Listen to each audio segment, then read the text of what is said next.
की कोशिश करते हैं। हालांकि कोई एक सोल्यूशन नहीं हो सकता, solution can be many, but research के बेस पे अब बहुत सारे इसलिए रिसर्च को रेप्लिकेट भी करते हैं, बहुत सारे सेम थीसिस पर सेम टॉपिक पे भी रिसर्च करते हैं, क्योंकि नॉट नेसेसरली कि एक रिजल्ट आपका आया वही इट इज द सैक्रोसेंट की उसको यूनिवर्सली ट्रू है और उसके बाद कोई रिजल्ट बदल ही नहीं सकता।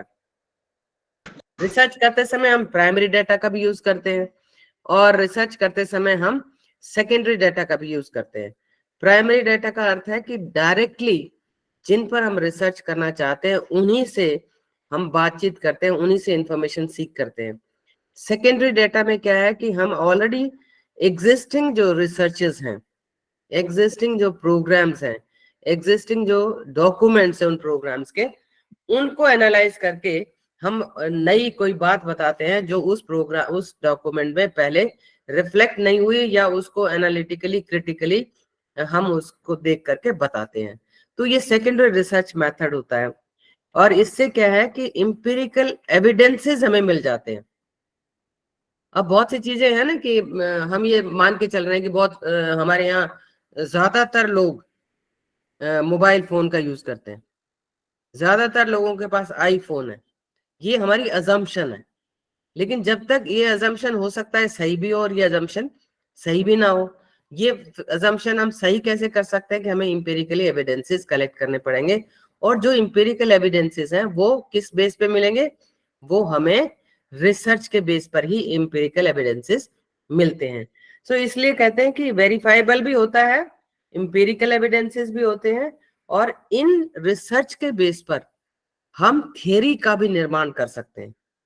ज्यादातर एजुकेशन की थियरीज हैं, जैसे लर्निंग है, कंस्ट्रक्टिविज्म की थियरी है, ये थियरीज रिसर्च उनकी रिसर्च पीएचडी रिसर्च से निकल करके आई है।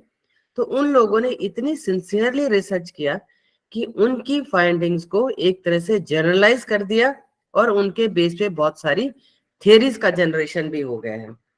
तो जब हम रिसर्च करते हैं तो क्वेश्चनर स्ट्रक्चर्ड भी कर सकते हैं, सेमी स्ट्रक्चर्ड भी कर सकते हैं, अनस्ट्रक्चर्ड भी कर सकते हैं, कि बिल्कुल स्ट्रक्चर्ड है जिसमें एक ही आंसर होगा, सेमी स्ट्रक्चर्ड होते हैं जिसमें कुछ में एक ही आंसर होते हैं और कुछ में ओपन एंडेड क्वेश्चंस होते हैं, और अनस्ट्रक्चर्ड में फोकस ग्रुप डिस्कशन जब आप करते हैं, आपने रिसर्चेस की हैं, तो उसमें अनस्ट्रक्चर्ड क्वेश्चंस होते हैं कि एक क्वेश्चन पूछा उसके बाद दूसरा क्वेश्चन पूछ लेते हैं, स्टूडेंट्स भी कुछ क्वेश्चंस अपनी तरफ से करते हैं, तो उसमें क्वेश्चंस पहले से ऑलरेडी सिर्फ थीमेटिक थीम्स आइडेंटिफाइड होते हैं, क्वेश्चंस जो है वो बदलते रहते हैं।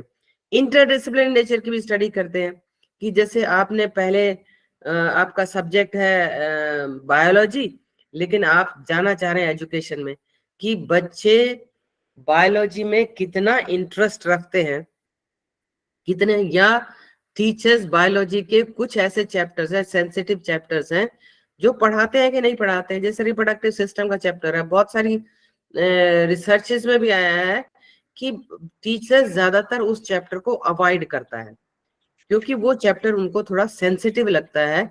तो वो चीजें इंटरडिसिप्लिनरी नेचर की स्टडीज भी हम कर सकते हैं और रिसर्च में ये किया भी जाता है। रिसर्च जब आप क्लासिफाई करते हैं तो रिसर्च का क्लासिफिकेशन, क्योंकि बहुत सारी चीजें एथिकल कंसिडरेशन डिपेंड करती है कि आपकी रिसर्च किस तरीके की है।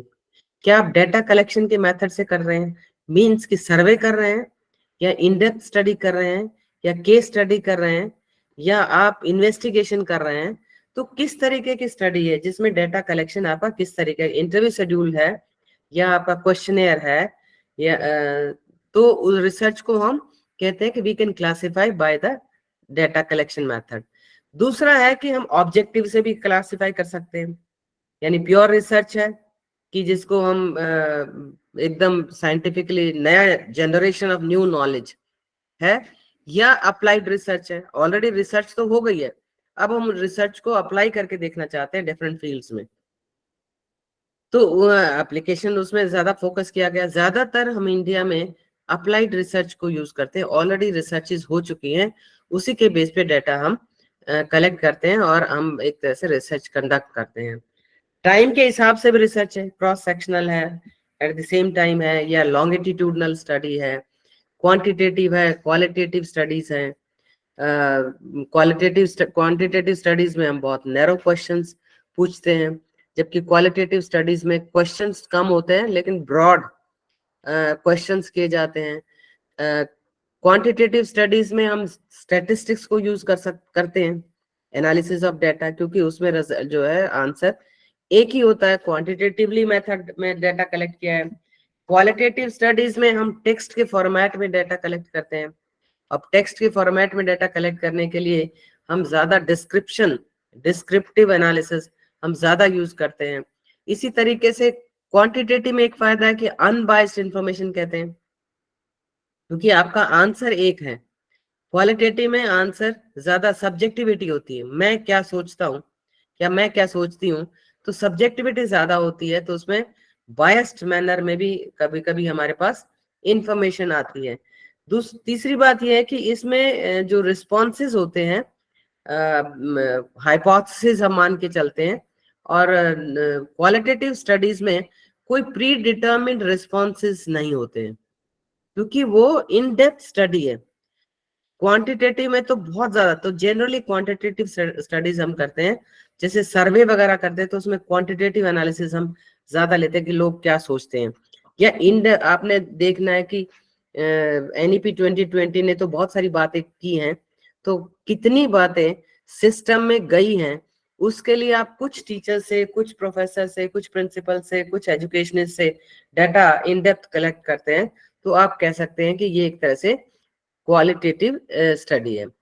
इसलिए एथिकल नॉर्म्स की हमें क्योंकि जब आप बात करेंगे कि हमारे देश में इतनी कल्चरल वैरायटी है और इतनी भाषाएं हैं, तो जो भी हम रिसर्च करें उसमें अगर एथिक्स, मॉरल एक तरह से इंटरचेंजेबली हम यूज करते हैं, कि वो ना हो तो उसकी वैलिडिटी थोड़ी मानने में दिक्कत होती है। और विशेषकर ऐसे हमारे देश में कुछ कहावतें हैं कि हर 2 मील पर पानी बदल जाता है, हर 4 मील पर जो है वो हमारी भाषा बदल जाती है। तो एक चीज जो आपने 4 मील दूर से कलेक्ट की और एक 4 मील नजदीक से कलेक्ट की, और कोई एथिक्स का आपने ध्यान भी नहीं दिया, क्योंकि कुछ ऐसे विषय भी तो हो सकते हैं ना जो बहुत सेंसिटिव हैं, उन विषयों पर अगर डाटा कलेक्ट किया और आपने उस डाटा को जनरलाइज करने की कोशिश की, तो भी हम उसको जनरलाइज नहीं कर सकते हैं। इसलिए कहते हैं कि एथिकल कंसिडरेशन, एथिकल गाइडलाइंस की बहुत ज्यादा जरूरत है।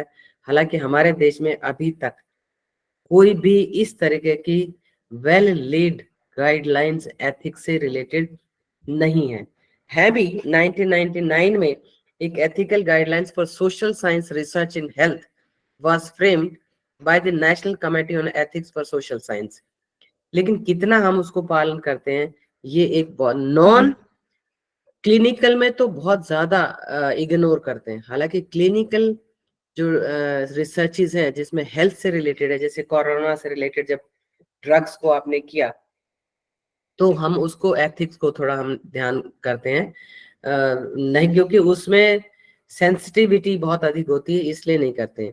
मोस्ट ऑफ द यूनिवर्सिटीज या कॉलेज डिपार्टमेंट, उन एथिकल कमेटीज कॉन्स्टिट्यूट की गई हैं, लेकिन उसमें भी रिव्यू कौन, लिमिटेड रिसर्च फैकल्टी रिव्यू करती है, कहीं बाहर से लोग होते हैं। और अगर आप इफ यू डोंट माइंड, तो ज्यादातर हम अपनी कमेटी में उन्हीं लोगों को रखते हैं जो हमारे रिसर्च को अप्रूवल भी दे दे। तो इससे क्या है कि एक्चुअल में जो डाटा या किस तरीके की रिसर्च होनी है वो कभी कभी नहीं हो पाती है। एक और बात है कि ऐसा नहीं कि बिल्कुल नहीं है, पर ज्यादातर वॉलंटरी बेसिस पर भी है। जो चाहता है कि मैं अपने रिसर्च पेपर को इंटरनेशनल लेवल पर पब्लिश करूंगा, क्योंकि जैसे ही इंटरनेशनल लेवल पर आप पब्लिश करेंगे तो वो सबसे पहले पूछेंगे कि किस कमेटी ने आपको, किस बोर्ड ने आपकी ये रिसर्च स्टडी अप्रूव की है। तो अगर आपने सही मायने में किसी भी एथिकल बोर्ड से अप्रूवल नहीं लिया है, तो वो पब्लिश करना भी मुश्किल हो जाता है। या जैसे अगर आप कोई स्टडी कर रहे हैं, खासतौर से जो साइंस बैकग्राउंड के आप फैकल्टी हैं, उसमें अगर HIV एड्स से रिलेटेड कोई रिसर्च कर रहे हैं, या रिप्रोडक्टिव हेल्थ से रिलेटेड रिसर्च कर रहे हैं, या इंटीमेट बिहेवियर से रिलेटेड कोई रिसर्च कर रहे हैं, तो उस केस में, या कोई ब्लड सैंपल आपको कलेक्ट करना है, तो उस केस में कुछ एथिकल नॉर्म्स को लोग फॉलो करते हैं, क्योंकि उसमें जब तक एथिकल नॉर्म्स नहीं होंगे कि भाई किस तरीके से आपको स्टडी करनी है, कौन से क्वेश्चंस आपको पूछने हैं, क्या प्रपोजल आपका होना चाहिए, किस एरिया में आप जाना चाहते हैं, तो उसमें एथिकल नॉर्म्स की जरूरत हमें जरूर पड़ती है। रूरल एरिया में खासतौर से जब रिसर्च स्टडीज की जाती है, तो हम वर्बली ही लोगों को कन्विंस करते हैं कि भाई हम ये स्टडी करके आए हैं, और उनके बहुत बार तो उनके कॉस्ट बेनिफिट के बारे में भी नहीं बताते कि भाई इसकी कॉस्ट क्या होगी, कहाँ से हमें फंडिंग मिली है। क्योंकि पहला क्वेश्चन लोगों का ये होता है कि मैं आपके साथ आपको डेटा दूं तो मुझे क्या फायदा होगा। तो उसको ये बताना, कन्विंस करना कि तुम्हें इंडिविजुअली हो सकता है कि शॉर्ट रन में बहुत फायदा ना हो, लेकिन मेरी रिसर्च से लॉन्ग रन में सोसाइटी को जरूर फायदा होगा। तो इतना उनको कन्विंस करने की जरूरत है। लेकिन क्या है कि कभी कभी रूरल एरिया में लोग रिस्पेक्ट से भी आपको डाटा दे देते हैं। एक और इसमें है कि एथिकल नॉर्म्स की इसलिए भी जरूरत है कि कभी कभी जैसे आप देखते हैं कि कोई व्यक्ति शहर से गांव में डाटा कलेक्ट करने जाता है, और वो विषय ऐसे विषय हैं जो वल्नरेबल ग्रुप से पूछ रहा है, मार्जिनलाइज सेक्शन ऑफ सोसाइटी से पूछ रहा है, about the various practices of sexual abuse के बारे में आप पूछना चाहते हैं, या आप मैटरनल हेल्थ के बारे में इश्यूज पूछना चाहते हैं, तो आपको फ्री एंड फ्रैंक ओपिनियन वो नहीं देंगे। कब तक नहीं देंगे? वो कहेंगे जी इसमें मुझे कब एश्योरिटी मिलेगी कि मेरा जो डाटा, जो मैं बात कह रहा हूं या कह रही हूं, वो बात कहीं भी लीक नहीं होगी। तो उसमें आपको कॉन्फिडेंशियलिटी का एक देना पड़ेगा कि आप जो भी डाटा देते हैं, हम नाम नहीं लिख रहे हैं, हम आपका कोई भी इवन कि क्या नाम है, कहाँ से हैं, हम सिर्फ उस एरिया की बात करेंगे। जब तक एश्योर नहीं करेंगे तो आपको वो इस तरीके से इंफॉर्मेशन नहीं देते हैं। तो एथिक्स का मतलब ये भी है कि ऐसा नहीं है कि एक बार प्रपोजल अप्रूव हो गया उसके बाद कोई दिक्कत नहीं है। क्योंकि बहुत से लोग आप देखते हैं, मैं भी रिसर्च को रिव्यू करती हूँ, PhD के थीसिस को रिव्यू करती हूँ, और जब वाइवा लेते हैं तो उनसे पूछते हैं भाई आपने ये सैंपल कैसे सेलेक्ट किया, इसका रैशनल क्या था। तो जनरली स्टूडेंट्स भूल जाते हैं कि ये वाइवा है। वो कह देते हैं मैडम ऐसा था, ये मेरे घर के थोड़ा नजदीक था इसलिए मैंने ले लिया, कन्वीनियंट सैंपल, पर्पसिव सैंपल ले लिया, जबकि तुम्हारा थीसिस, तुम्हारा ऑब्जेक्टिव कुछ और है, और तुमने सिर्फ पर्पसिव सैंपल ले लिया, तो डाटा तो सारा बायस हो गया। तो जो आप रिजल्ट देना चाहते थे, जो आप ढूंढना चाहते थे, वो तो आप ढूंढ नहीं पाएंगे। तो डिविएशन फ्रॉम ओरिजिनल प्रपोजल भी एक कमेटी को ये देखना चाहिए कि जब वो रिसर्च प्रपोजल करते हैं, खासतौर से सोशली वेलफेयर स्कीम्स के बारे में अगर रिसर्च करें और उसमें सैंपल हम बदल दें, तो हमारा ऑब्जेक्टिव ही एक तरह से डिफीट हो जाता है, वो ऑब्जेक्टिव नहीं पाता। सो बेसिकली इन सब चीजों को देखते हुए कि हमारे देश में नहीं है, जरूरत है एथिकल कंसिडरेशन की, तो वी विल डिस्कस। तो ये एथिक्स है क्या जी, क्या है ये एथिक्स? Ma'am good morning. जी गुड मॉर्निंग। मैम एथिक्स का मतलब सामान्य भाषा में कहें तो ये हो सकता है कि जब हम कोई रिसर्च करते हैं किसी फील्ड में, तो यूजुअली रिसर्च करने में मतलब किसी भी व्यक्ति को कोई भी नुकसान ना हो, किसी भी तरीके का, मानसिक रूप से या शारीरिक रूप से, इस चीज का ध्यान दिया जाता है। तो यही है एथिक्स, रिसर्च एथिक्स। बिल्कुल सही है। और कोई कुछ बताना चाहेगा? Very good. Avneesh good morning ma'am. जी।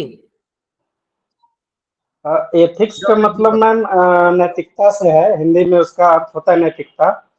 तो आप जो भी कार्य करें, आप अपने थीसिस के प्रति, जो रिसर्च कर रहे हैं उसके प्रति भी लायल रहे कि जिसके लिए हमें फंडिंग की जा रही है, वो सारी चीजें हम जिस कार्य के लिए कर रहे हैं उसकी तरफ ईमानदारी से जाएं, प्रस्थान करें, और जो सारी चीजें हम प्राप्त करें, यदि कोई नाम अपना गुप्त रखना चाहता है तो उसको गुप्तता प्रदान करें, यदि कोई शो करना चाहता है तो उसके बनिस्पत अपने को ना आगे लाए, उसके नाम को भी आगे करे। Very good Deepak ji.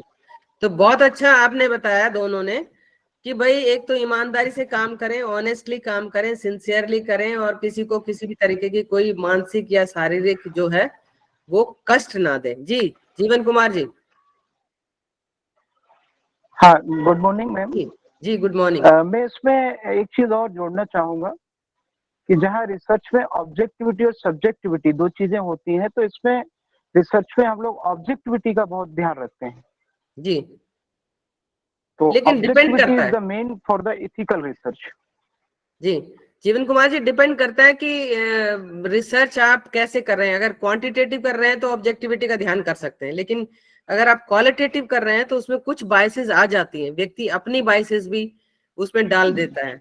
तो लेकिन कोशिश यही होनी चाहिए कि उसमें ऑब्जेक्टिविटी अधिक से अधिक रहे। जब भी डिस्कशन करने के बाद एनालिसिस जब हम करें तो, क्योंकि उस एनालिसिस के आधार पर ही तो हम रिजल्ट निकालते हैं। हम कहते हैं कि अगर ऐसा होता है तो ये होगा, यानी अगर लोग अवेयर हैं, लोग अगर फोन के मिस यूज के बारे में अवेयर हैं तो उसका कम प्रयोग करेंगे। तो हम रिजल्ट निकाल करके जनरलाइज करते हैं ना, चाहे, लेकिन कभी कभी सब्जेक्टिविटी आ जाती है। लोग कहते हैं कि नहीं ऐसा नहीं है, अधिक प्रयोग करने से हम अधिक जानकारी भी तो रखते हैं, अधिक जानते हैं लोगों के बारे में। थैंक यू सो मच, आप सबने बहुत अच्छा बताया। तो एथिक्स को अगर हम डिफाइन करें तो ethics is a branch of philosophy that is concern with the moral principle. जो आपने कहा कि वो एक तरह से मॉरल ग्राउंड पर है। सो ethics is a branch of philosophy that is concern with the moral principles and values which governs our belief, actions and decisions। यानी वो एक तरह से वैल्यूज, मॉरल प्रिंसिपल्स हैं हमारे, जो हमारे बिलीफ को, हमारे सोच को, हमारे एक्शंस को, हम क्या कार्य करते हैं और हमारे डिसीजंस को प्रभावित करता है। Ethics refer to well based standard of right and wrong that prescribe what human ought to do, usually in terms of rights, obligations, benefit to society, fairness और specific virtues।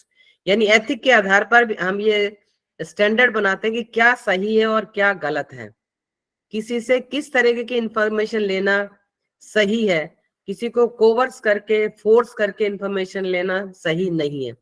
तो सही क्या है और गलत क्या है वो एक तरह से हम डिसाइड कर लें, और इसके साथ साथ क्या होना चाहिए इन टर्म्स ऑफ राइट्स। जब हम रिसर्च करते हैं तो हमारे राइट्स कम होते हैं, हमारी ऑब्लिगेशंस ज्यादा होती हैं। क्या जो हम रिसर्च कर रहे हैं उससे सिर्फ हम अपनी पीएचडी की डिग्री ले रहे हैं या उससे सोसाइटी को भी बेनिफिट होगा? अगर हम एथिक्स का ध्यान करते हैं तो हम ये बात जरूर सोचते हैं कि जो मैं रिसर्च करती हूँ या करूंगी या करूंगा, उससे मेरी सोसाइटी को भी कोई बेनिफिट जरूर होगा। So these are norms for conduct. जैसे होता है ना कि किसी चीज को करने का, norms for conduct that distinguish between acceptable and unacceptable behaviour. कि ऐसा नहीं है आप कहीं भी जाकर के बिना सैंपल किए आप जाकर चले जाएंगे तो ये एथिकली रॉन्ग है। लेकिन कभी कभी हम मॉरल को और एथिक्स को भी इंटरचेंजेबली यूज करते हैं। क्या दोनों में भी कोई अंतर है, एथिक्स में और मॉरल में?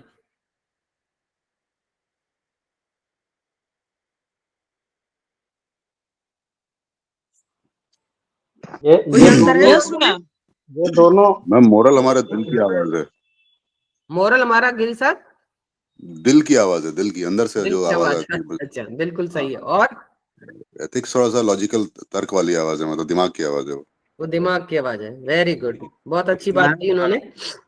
मैम और जी मैम एक्चुअली जो मोरल का जो वर्ड का वो समझ में आता है कि मोरालिटी के मतलब ये था नैतिकता। नैतिकता हम किस कल्चर में रह रहे हैं, किस सोसाइटी में रह रहे हैं, वो चीज़ डिफाइन करती है। और जो एथिक्स होता है, एथिक्स बेसिकली हर फील्ड की अपनी एक एथिक्स होती है जो कि डिफरेंट डिफरेंट डिसिप्लिन में डिफरेंट डिफरेंट हो सकती है, या सिंपली कहें कि ये एक तरीके की गाइडलाइंस होती हैं। वेरी गुड, सही कहा आपने। जैसे आप जी आरती जी कुछ कहना चाह रही हैं? जी बताइए। मैम मोरल जो है वो सैद्धांतिक रूप है किसी भी चीज का, और एथिक्स जो है वो क्रियात्मक रूप है। उस मोरल के आधार पर जो कार्य किया जाए वो एथिक्स बन जाता है मैम। जी, वेरी गुड। तो आपने बहुत अच्छा तीनों ने बताया। अच्छा, एक बात बताओ कि मेरे ऑफिस में मेरे टाइमिंग या आपके कॉलेज की टाइमिंग है 9 से 5, 9 से जो भी है, ठीक है। ये 9 से 5 मुझे कॉलेज में पहुंचना, 9 बजे पहुंचना चाहिए और 5 बजे मुझे तक वहां रहना चाहिए। ये क्या है? मोरल ड्यूटी, एथिक्स है, मोरल ड्यूटी मैम। एथिक्स क्या है? एथिक्स है। आई थिंक जो देखो, कानून की बात करते हैं, सैद्धांतिक और नियम कानून क्रियात्मक रूप वो से मैम एथिक्स में आएगा मैम। हमें होना ये चाहिए, ethics नैतिकता है ना। जी। और 9 बजे पहुंचने के बाद मुझे क्लासेस जो है एग्जैक्टली 9 बजे से लेनी चाहिए। मैं लेती हूँ क्लासेस 9 बजे, जाते ही मैं पढ़ाना शुरू कर देती हूँ और मैं समय वेस्ट नहीं करती हूँ, और मैं 5 बजे तक जो मेरा काम है मैं करके आती हूँ। ये क्या है? ये ये मॉरलिटी नैतिकता है आपकी, किसी की भी ये नैतिकता है। हाँ, हालांकि दोनों ही यही है कि अगर मैं 9 बजे नहीं पहुंचूंगी तो मैं 9 बजे मेरा मॉरल कितना भी बढ़िया हो तो मैं नहीं पढ़ाऊंगी, पढ़ा नहीं रही हूँ।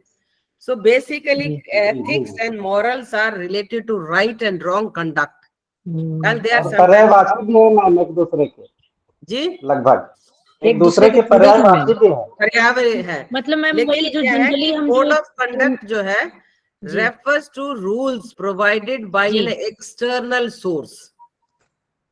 यानी एक्सटर्नल सोर्स हालांकि इंटरचेंजेबल यूज होता है, दोनों एक दूसरे के पूरक भी हैं, लेकिन एथिकल जो रूल्स हैं, नॉर्म्स हैं, they are provided by external source.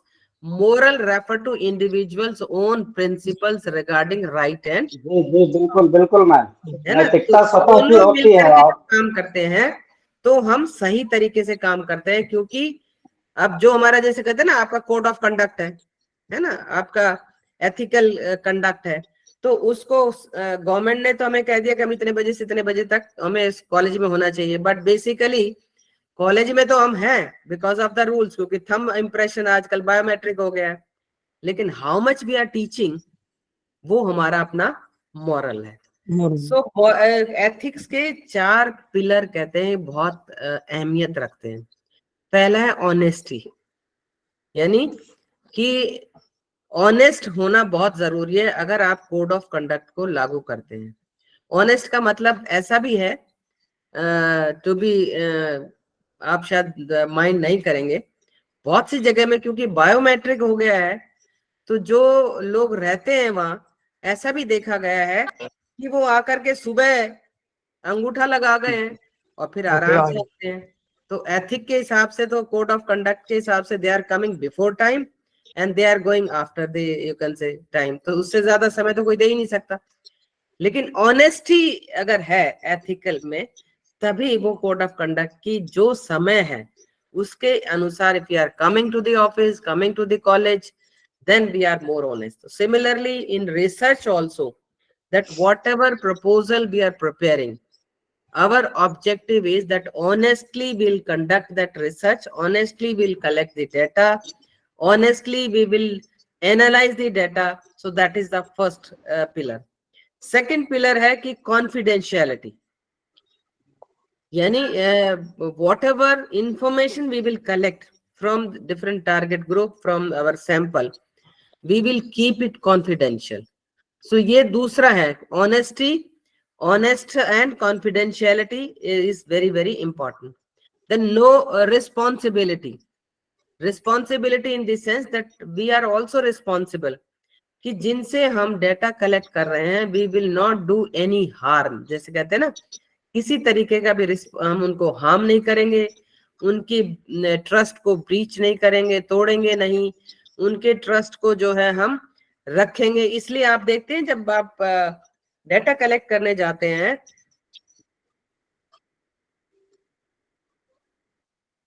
जी जी बिल्कुल सही कहा, जब हम डेटा कलेक्ट करने जाते हैं तो आप एक पूरा थोड़ा एक पेज पैराग्राफ पढ़ते हैं, कि भाई आपका डाटा हम कलेक्ट करेंगे, हमारा ऑब्जेक्टिव ये होगा, हम इसको किसी से शेयर नहीं करेंगे, कॉन्फिडेंशियलिटी रखेंगे, और लास्ट तक कॉन्फिडेंशियलिटी रखते हैं तो वी आर रेस्पॉन्सिबल। तो तीसरा पिलर है कि we have to be responsible.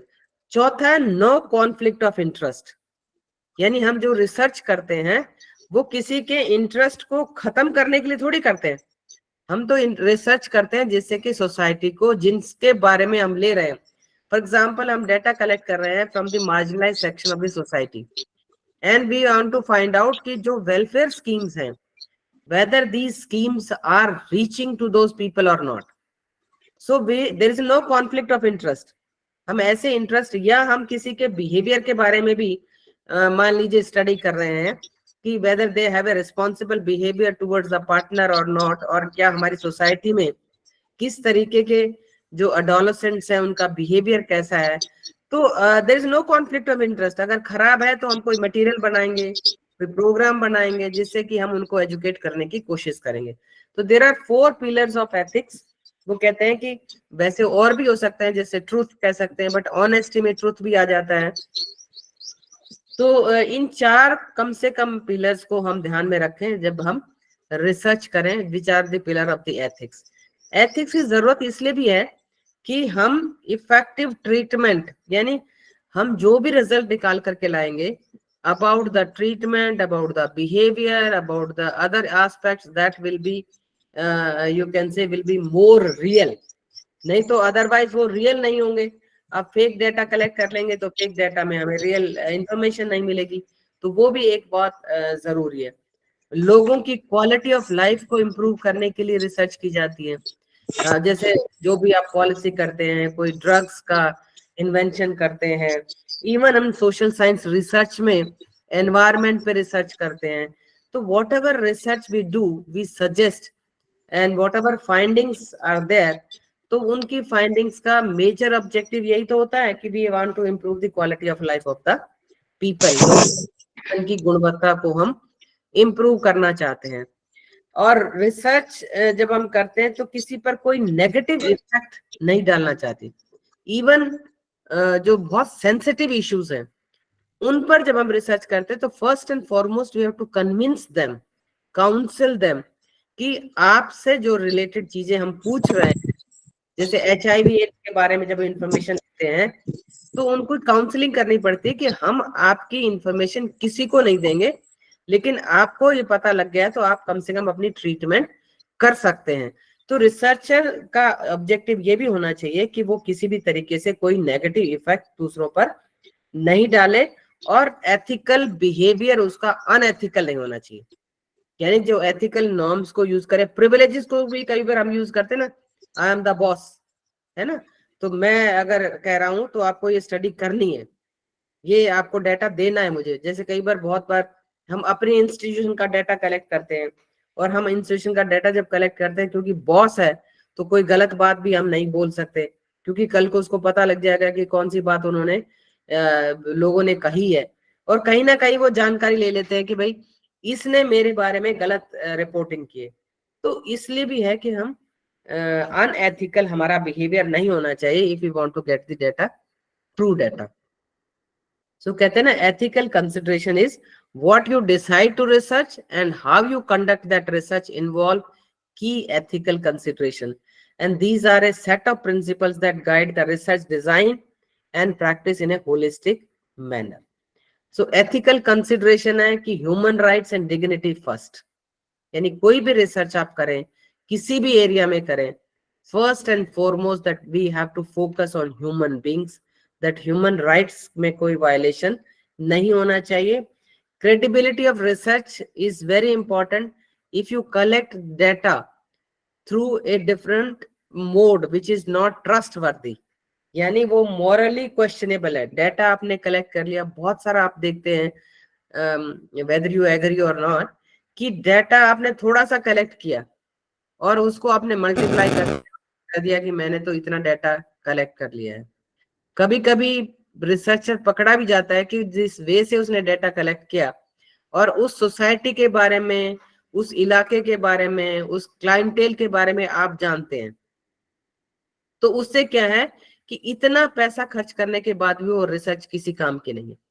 एक बार हमने भी एनसीईआरटी में रिसर्च करवाई थी एक प्रोजेक्ट की, और उसमें जब उन्होंने प्रेजेंट किया तो उन्होंने कहा जी वो स्टडी थी कि आपकी स्टेट की टेक्स्ट बुक्स में कितने इश्यूज, कितने टॉपिक्स, कितने ideas are related to health and wellbeing हैं या पॉपुलेशन से रिलेटेड चीजें हैं।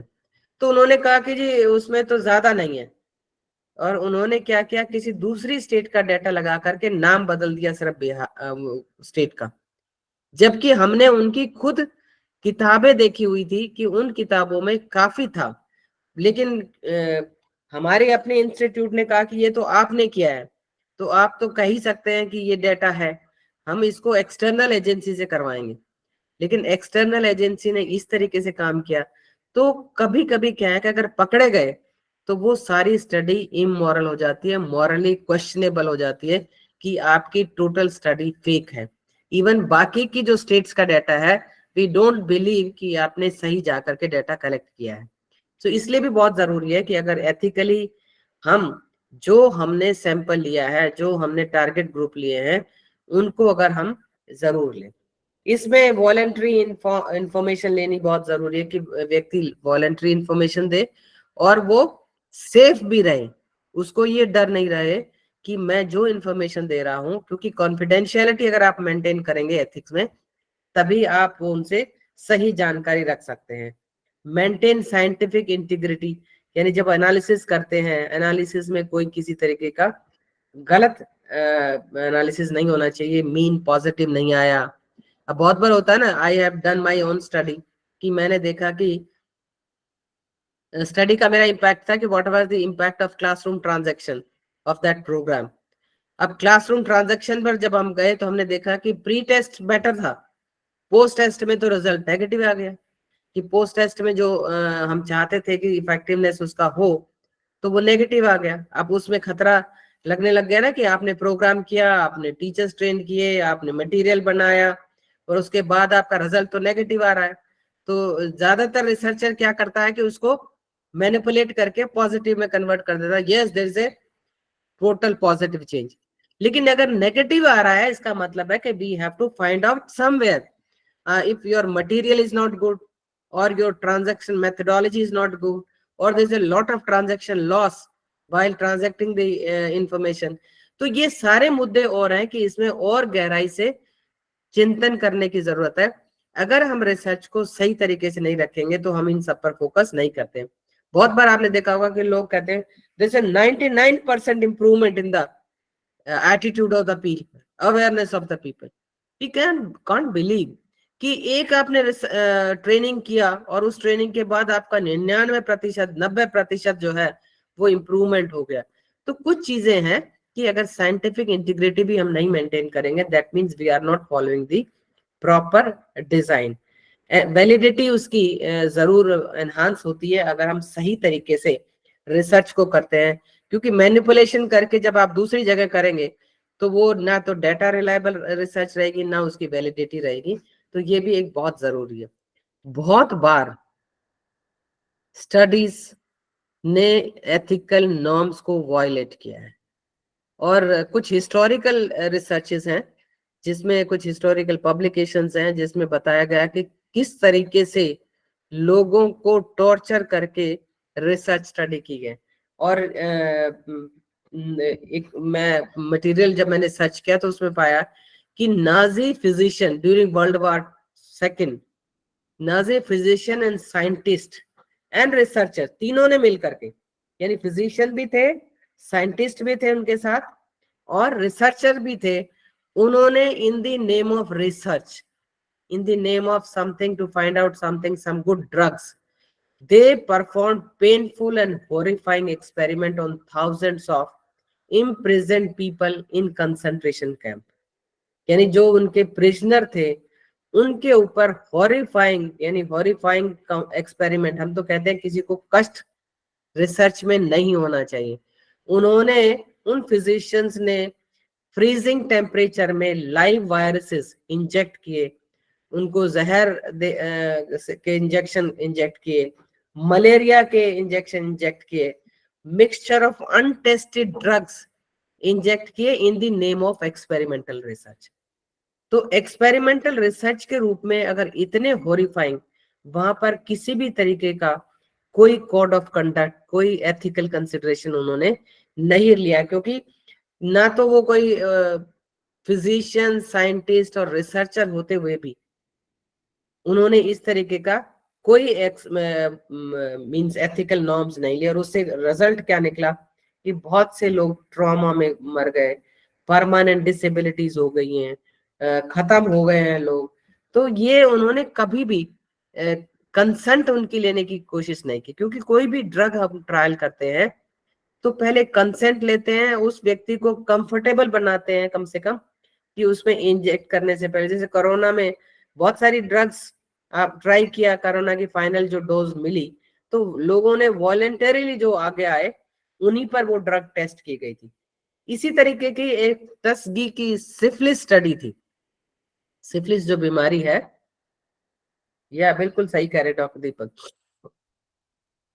तो टस्गीज की स्टडीज थी, और ये स्टडी सबसे लंबी स्टडी चली थी, यानी कि ये स्टडी 40 साल तक चली थी। और इस स्टडी में 400 लोगों को,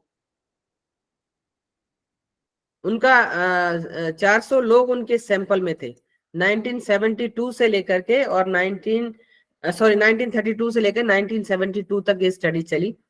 400 लोगों पर इन्होंने देखा कि सिफिलिस के जो मरीज हैं, जो पेशेंट हैं, उनको कोई मेडिसिन नहीं, वो नहीं देनी।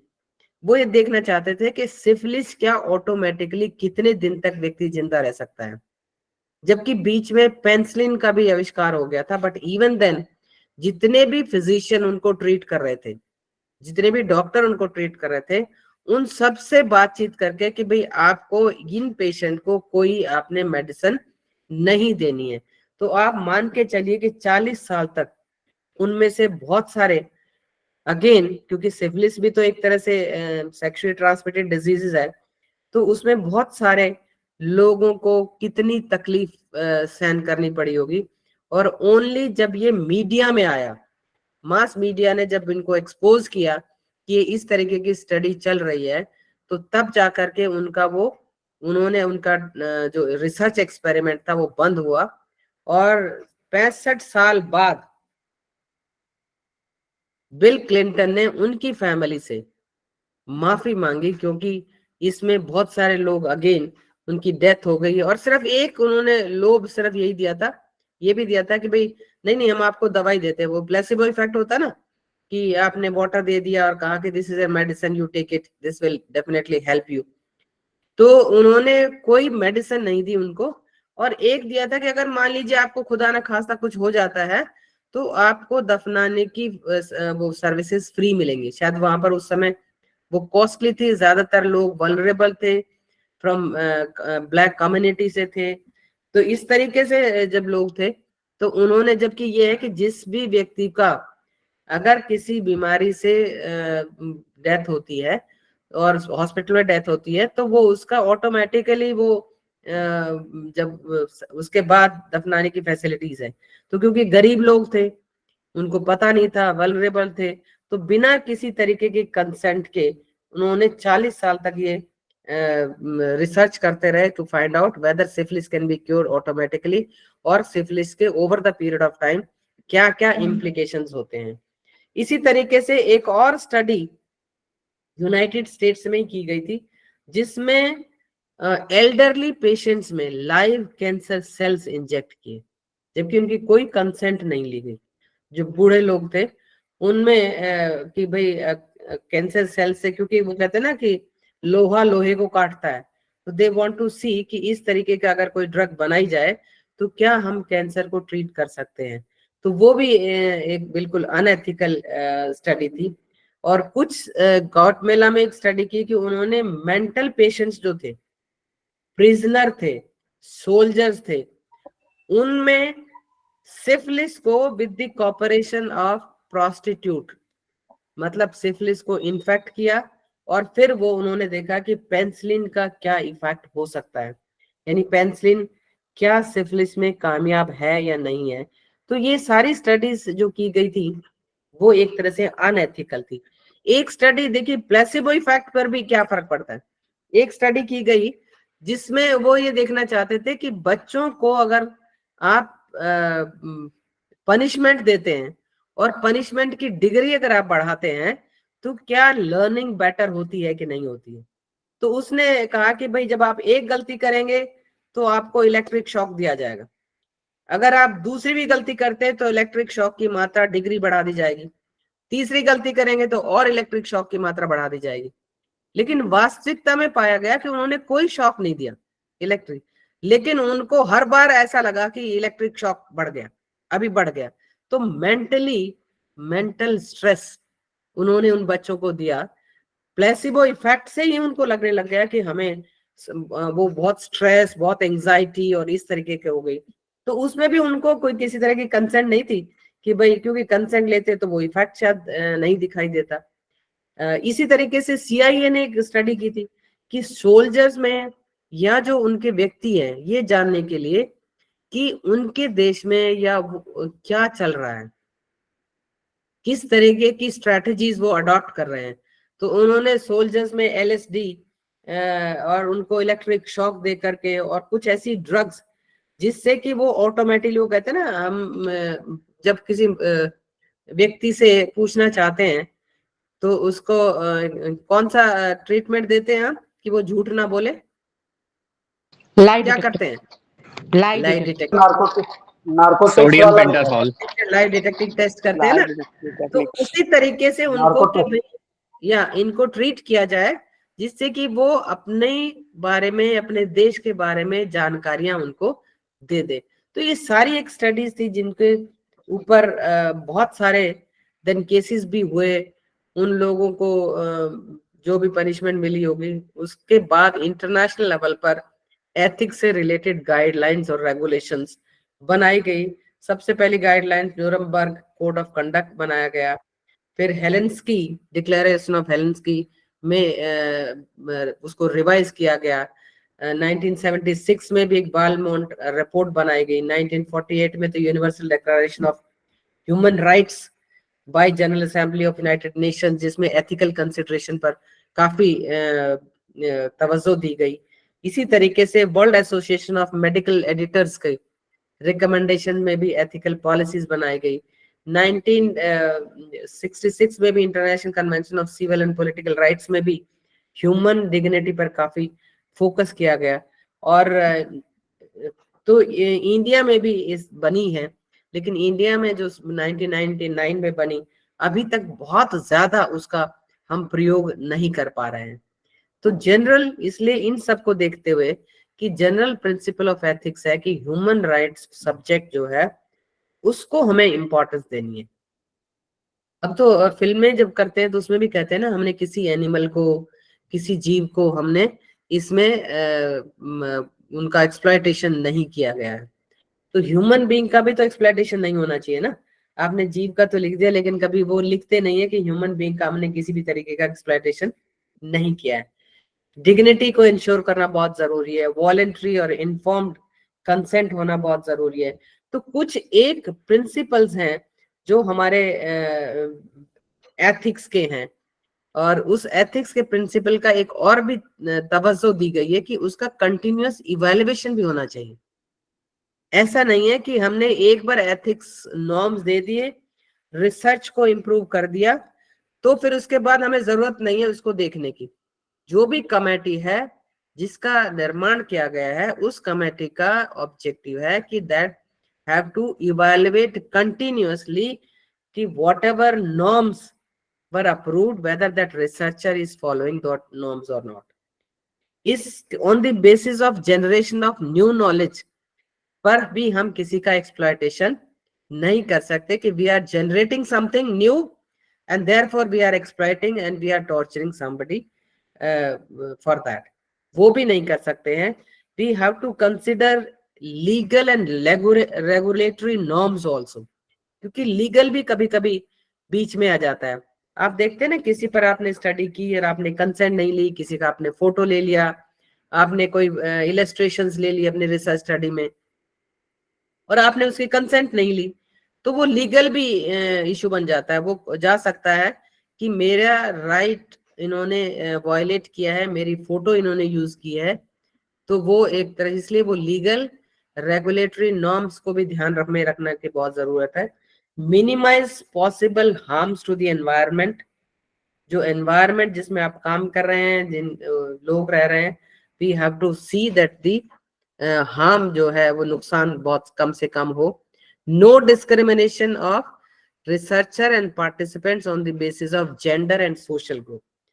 जेंडर और सोशल ग्रुप के बेस पर भी कोई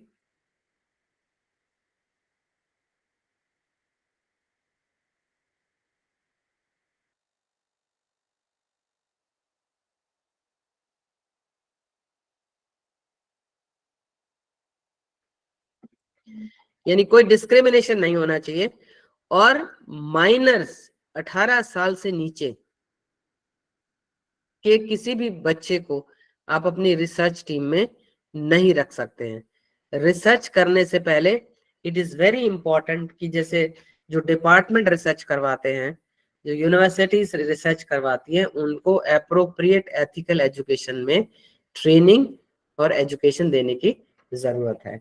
तो ये है कि हमारी मोस्ट ऑफ द यूनिवर्सिटीज में एथिकल गाइडलाइंस हैं, रिव्यू बोर्ड्स हैं, लेकिन वो मोस्ट ऑफ द यूनिवर्सिटीज में एथिकल गाइडलाइंस क्या है कि एक बार रिव्यू करते हैं, उसके बाद हालांकि मैंने देखा है कि ये प्री रिसर्च सबमिशन है उसकी देखते हैं, पर कितना सीरियसली हम देखते हैं, that is more important for ethical consideration.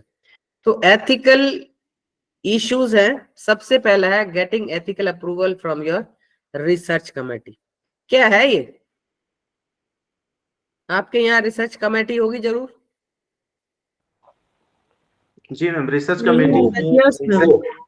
Research committee कब, हेलो जो मैम, DRC वगैरह कराया जाता है ना, और रिसर्च जो मैम रिसर्च एथिकल कमेटी होती है, वो क्या करती है, रिसर्च टॉपिक जो है अलग अलग डिसिप्लिन का, जैसे साइकोलॉजी हुआ या कोई मेडिकल फील्ड हुआ है, तो उसके टाइटल के हिसाब से वो ये देखते हैं कि जो भी आप स्केल या क्वेश्चन या जो आप मेथोडोलॉजी यूज कर रहे हैं वो किसी भी तरीके से एथिक्स को वायलेट तो नहीं कर रहा है।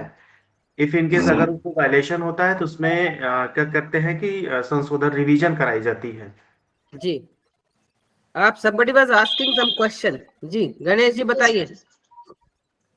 मैडम डिग्री उसमें जो टॉपिक होता है रिसर्च कमेटी में, जी टॉपिक पास होता है, इस पर कहीं रिसर्च हो तो नहीं है कि दोबारा तो नहीं हो रही है कहीं, जी ऐसा मुझे पता है मैडम। देखते हैं, बिल्कुल। नमिता जी आप कुछ पूछ रही है? यस मैम, जो आपने बताया कि कंसेंट हमें जब माइनर्स की बात हो रही थी, तो अगर if you want to conduct research on say suppose child development का हमें देखना है और इन्फेंट है या फिर अर्ली चाइल्डहुड में है वो, तो कैसे फिर इन्फॉर्म्ड कंसेंट हम लेंगे? फिर उसमें उनके पेरेंट्स से लेते हैं। ओके वैसे केस में उनके गार्जियन या उनके पेरेंट्स से हम कंसेंट लेते हैं कि हम आपके बच्चे के से हम कुछ क्वेश्चन पूछना चाहते हैं। वो जो था ना, वो है कि 18 साल से नीचे का आपकी रिसर्च टीम में नहीं हो सकता। ओके, मतलब रिसर्च टीम में किसी बच्चे को आप अपना वो बना लें, वो नहीं होना चाहिए। जी आकांक्षा जी।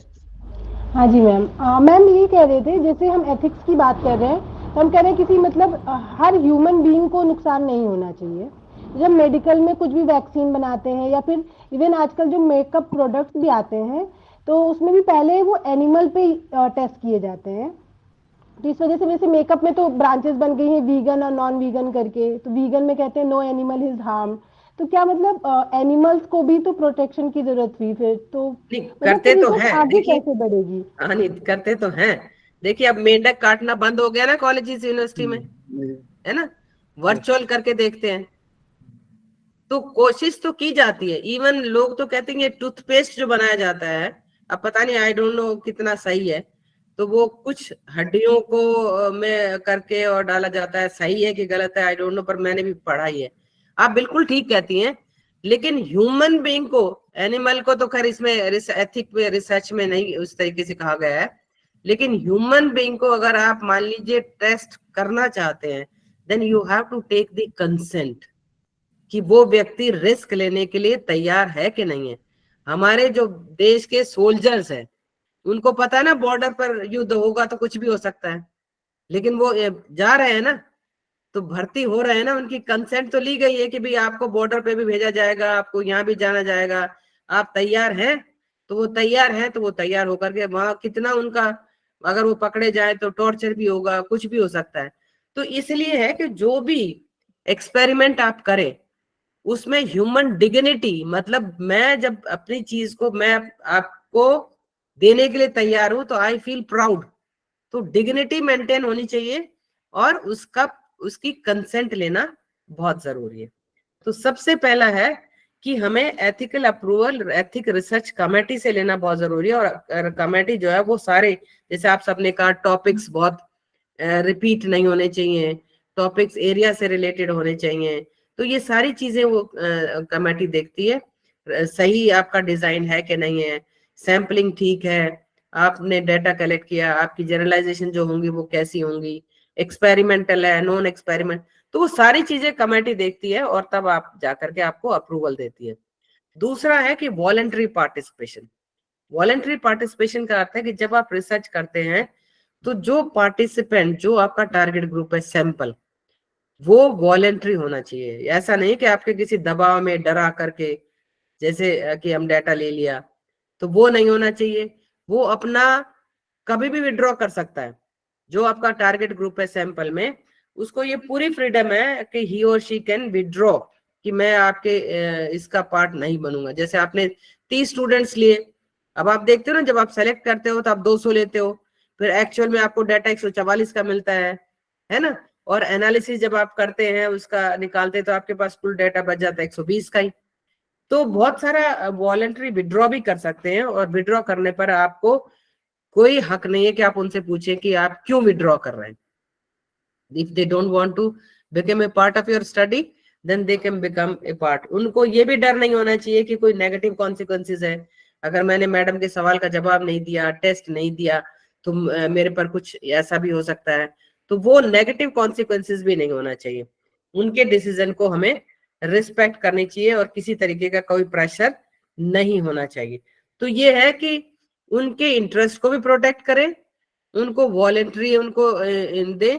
सिर्फ हम उनको वॉलंटरी देने के साथ साथ उनको काउंसलिंग, मतलब थोड़ा मोटिवेट कर सकते हैं कि भाई आप अगर इंफॉर्मेशन देंगे, आपका नाम कहीं नहीं होगा, कॉन्फिडेंशियलिटी मेंटेन्ड होगी, आई एम फुली रिस्पॉन्सिबल कि आपका डाटा कहीं लीक नहीं होगा। आप जैसे आपने ब्लड सैंपल लिया, ब्लड में कोई इन्फेक्शन निकलाया, तो आप उसको, ये नहीं है कि मैं किसी दूसरे को बताना शुरू कर दूंगा, अरे फलाना बच्चा, फलाना व्यक्ति, उसका तो इस तरीके का ब्लड सैंपल था।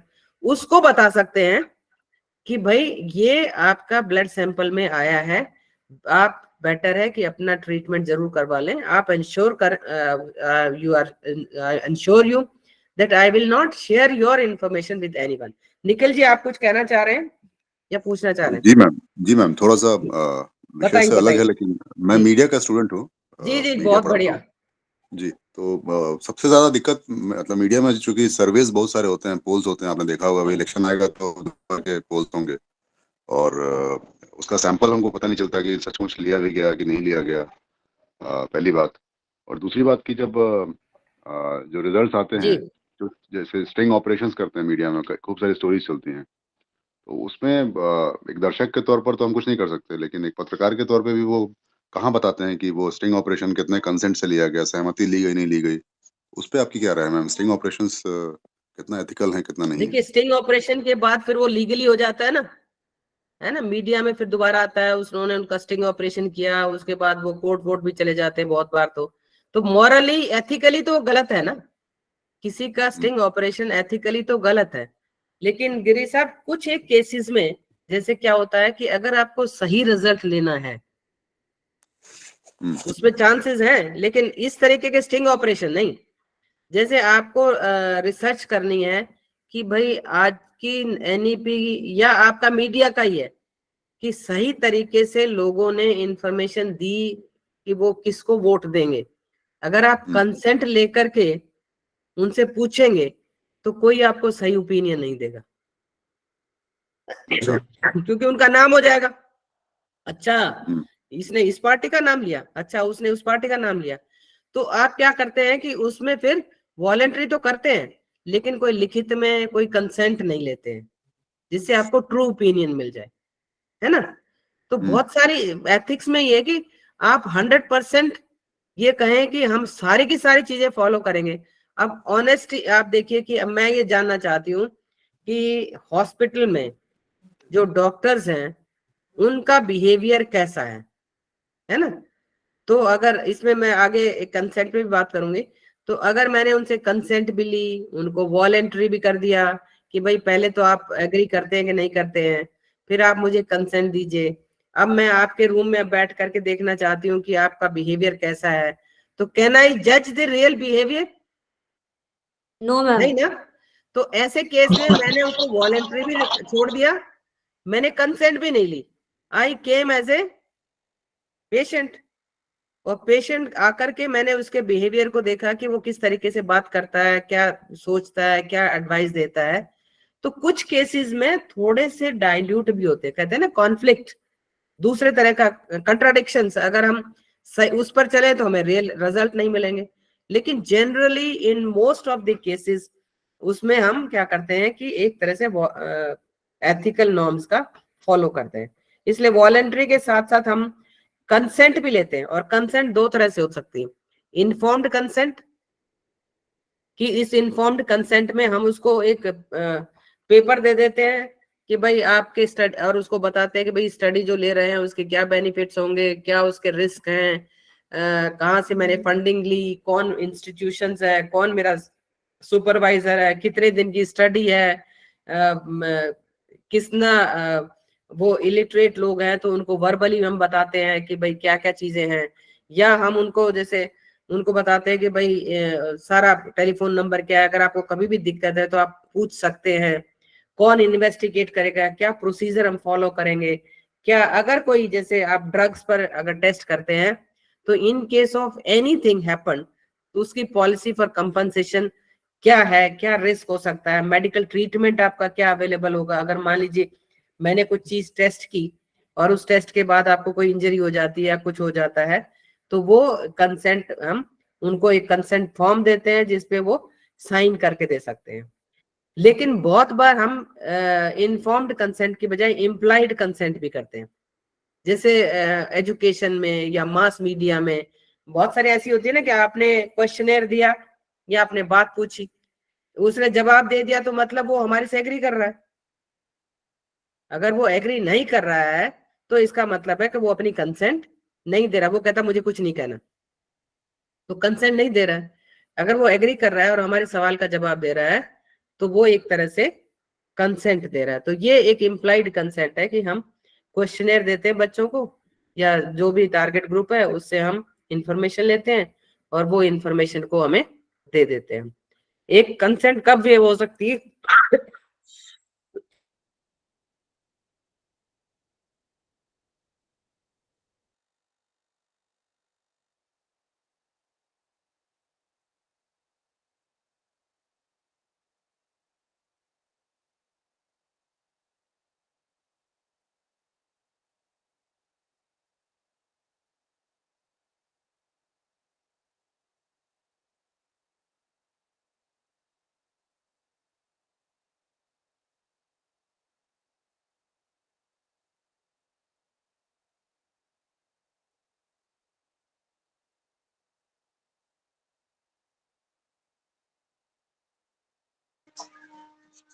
मैडम आपकी आवाज नहीं आ रही है मैडम।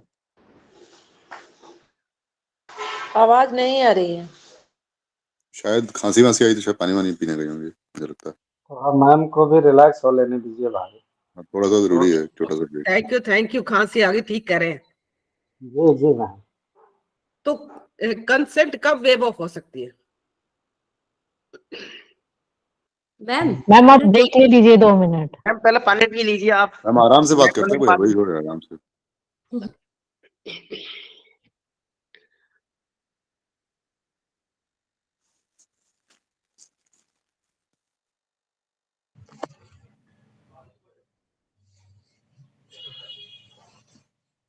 इस बीच में गिरी जी अपना मत रख सकते हैं वो स्टिंग ऑपरेशन वाले पे? नहीं, मत तो आपसे मांगा है। मैं तो रोज जीता ही हूँ। ये बड़ा एक्चुअली क्या है ना, एथिक्स बड़ा डाइल्यूटेड टर्म है, मतलब आज के जी मीडिया के हिसाब से। आप एक फोटो भी खींचते हैं तो उसमें कंसेंट थोड़ा होता है। 50 लोगों की फोटो खींच रहे हैं, आप कहते हैं समाज के लिए कर रहे हैं। अभी जैसे दिल्ली में, मतलब एग्जांपल दे रहा हूँ, कोई पॉलिटिकल वो नहीं है, सत्येंद्र जी जैन जी जो मंत्री थे, हॉस्पिटल में वो कैसे मिल रहे हैं, नहीं मिल, या जेल में कैसे मिल रहे हैं, नहीं मिल रहे हैं, उनके क्या संबंध है, और आपने स्टिंग कर दिया कि अब आप कहेंगे कि समाज का भला कर रहे हैं, बट एक आदमी की भी कंसेंट हमारे लिए इम्पोर्टेंट है ना। बिल्कुल। जो गांधी कहते थे कि अंतिम आदमी, लास्ट मैन, जो उसका भी जरूरी है कंसेंट। जी मीनू जी बताइए। Good morning ma'am. जी गुड मॉर्निंग। मैम मेरा क्वेश्चन ये है कि आजकल जैसे हम गूगल फॉर्म की हेल्प से क्वेश्चनर फिल कराते हैं रेस्पोंडेंट से, जी मैम जी फिर उसमें तो कंसेंट का तो कोई प्रोविजन नहीं होता मैम उसमें। जैसे मतलब हम फील्ड में गए क्वेश्चनर बाई हैंड भरवाते हैं तो वहां तो हम कंसेंट लेटर लेके जाते हैं मैम, बट जैसे गूगल फॉर्म में देखते हैं कि वहां तो कोई इस तरह का मैम प्रोविजन नहीं है। कोई जवाब देगा इसका? अविनेश जी। गूगल फॉर्म में हम लोग एक क्वेश्चन ऐड जरूर करते हैं कि कंसेंट है कि नहीं। अगर नहीं है तो हम सीधे उसे सबमिट करवा देते हैं, उससे हम डेटा नहीं फिल करवाते। बट मैम मैंने आजकल कई क्वेश्चन ऐसे देखे हैं गूगल फॉर्म पे कि उसमें कुछ तरह की कंसेंट नहीं होती है, डायरेक्टली मतलब वो फिल करा देते हैं। तो वहाँ यही पूछना था कि तो मैम ने जैसे अभी कहा कि अगर आप हामी है तभी तो आप कोई चीज फिल करोगे ना, अगर आपकी उस पर मत है तो, अगर नहीं है तो फिर आप क्यों फिल करोगे उस फॉर्म को? वही इम्प्लाइड अभी कंसेंट मैम तो स्टडी मैम बहुत कराइए सारी चीजें ऐसी होती है जिसमें आपकी हामी नहीं मांगी जाती है, आपसे डाटा इन्फॉर्मेशन ली जाती है और आपको देने भी पड़ते हैं, तब क्या करोगे आप? तो वो तो फोर्स्ड हो गया ना, वो तो अनएथिकल हो गया है ना। इमोरल। लेकिन वो तो अनएथिकल हो गया। अब उस केस में बहुत सारी चीजें होती है कि जिसमें कि हम दबाव में देते हैं इन्फॉर्मेशन। लेकिन जैसे गूगल फॉर्म आपने कहा ना, अगर मैं भर रही हूँ, मुझे आपने गूगल फॉर्म भेजा, बहुत भेजते हैं, अगर मैं इन्फॉर्मेशन दे रही हूँ तो I am giving my consent, implied जो कंसेंट है। अपनी इच्छा अगर से मैं नहीं दे रही हूँ तो मतलब मैं नहीं दे रही हूँ। दूसरा जो ममता जी ने पूछा उसमें तो फिर फोर्स्ड है, दैट इज नॉट एथिकल। उसमें बहुत है, एक आगे मैं उसमें बताऊंगी कि भाई कभी कभी आप अथॉरिटी का यूज भी करते हैं, पावर का यूज करते हैं, है ना। और निखिल जी ने बहुत अच्छा कहा कि बहुत सारी फोटोग्राफ खींचते हैं, बट है तो अनएथिकल ना। स्टिंग ऑपरेशन करते हैं तो अनएथिकल। ये सारी एग्जिस्ट हो रही हैं, ऐसा नहीं है कि नहीं है। अविनेश जी कुछ कहना चाह रहे हैं या? मैम मेरा एक क्वेरी है।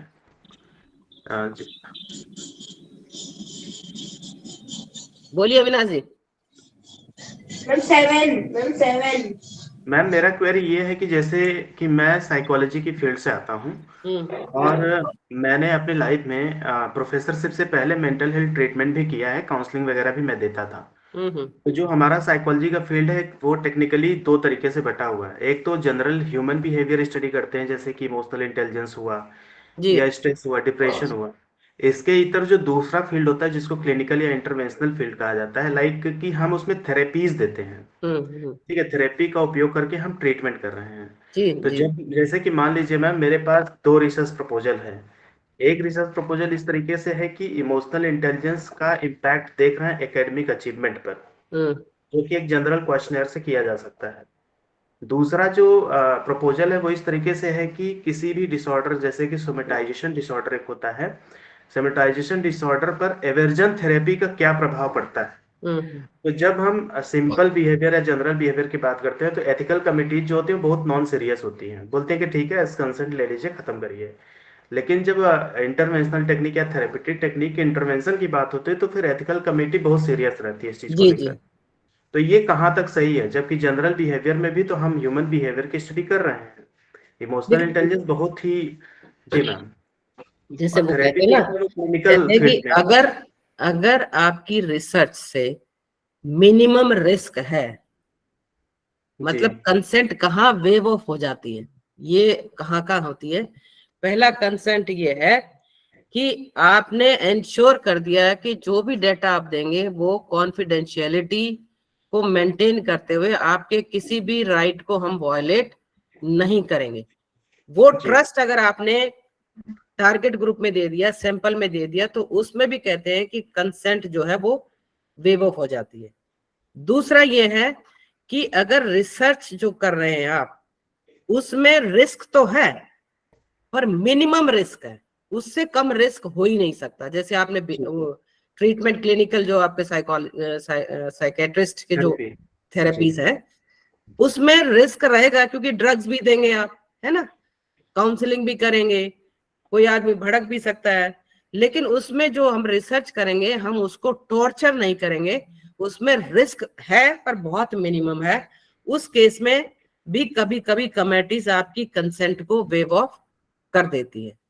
तो आपकी बात तो सही है कि होना तो दोनों में चाहिए, लेकिन कहां पर ज्यादा सीरियसनेस है वहां पर वो कंसेंट लेते हैं, कहां पर सीरियसनेस बहुत ज्यादा नहीं है कि टारगेट ग्रुप से आप क्वेश्चनर पूछ रहे हैं, उस क्वेश्चनर को आपने पहले ही लिख दिया है कि भैया एश्योर कि मैं डाटा को सेफ रखूंगा, कॉन्फिडेंशियलिटी मेंटेन करके रखूंगा, किसी तरीके का हार्म नहीं करूंगा, है ना, वो आपने पहले ही पैराग्राफ में क्वेश्चनर में लिख दिया है। तो वो एक तरह से क्वेश्चनर आपको भर के दे रहे हैं, तब भी आपकी क्वेश्चनर में वो कंसेंट इम्प्लाइड आ जाती है। उसमें उस तरीके से रिटर्न टेक्स्ट में ये मेरा नाम है, ये मेरा इन्वेस्टिगेटर है, ये मेरा फोन नंबर है, ये मेरे फंडिंग है, इसमें ये रिस्क है, ये रिस्क नहीं है, इस तरीके के रिटर्न कंसेंट हम जनरली नहीं लेते हैं, तो उसमें वेव ऑफ हो जाता है।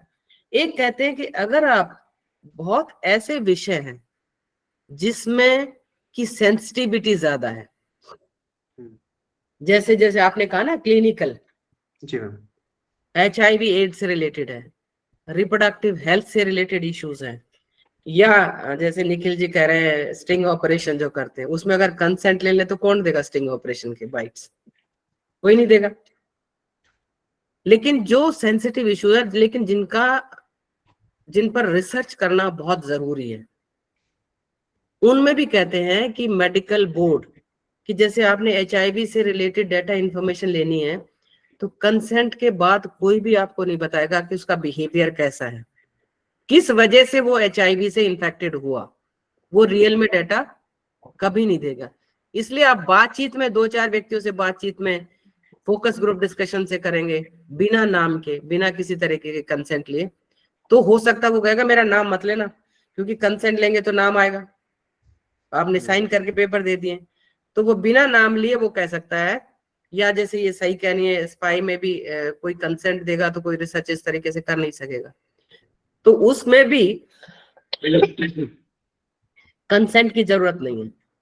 और कंसेंट की जरूरत उनमें भी नहीं है जो आप सेकेंडरी डाटा कलेक्ट करते हैं, जैसे डॉक्यूमेंट ऑलरेडी एग्जिस्ट करते हैं, आपने स्टडी करनी है फ्रॉम डिफरेंट एजुकेशन पॉलिसीज, आपने स्टडी करनी है डिफरेंट कमीशंस, आपने स्टडी करनी है ऑलरेडी एग्जिस्टिंग क्लिनिकल थेरेपी से रिलेटेड कोई स्टडीज बहुत सारी अवेलेबल है, उनका एनालिसिस करना है, उसमें कंसेंट की जरूरत नहीं है, क्योंकि ऑलरेडी कंसेंट लेकर के उन्होंने वो स्टडी की होगी।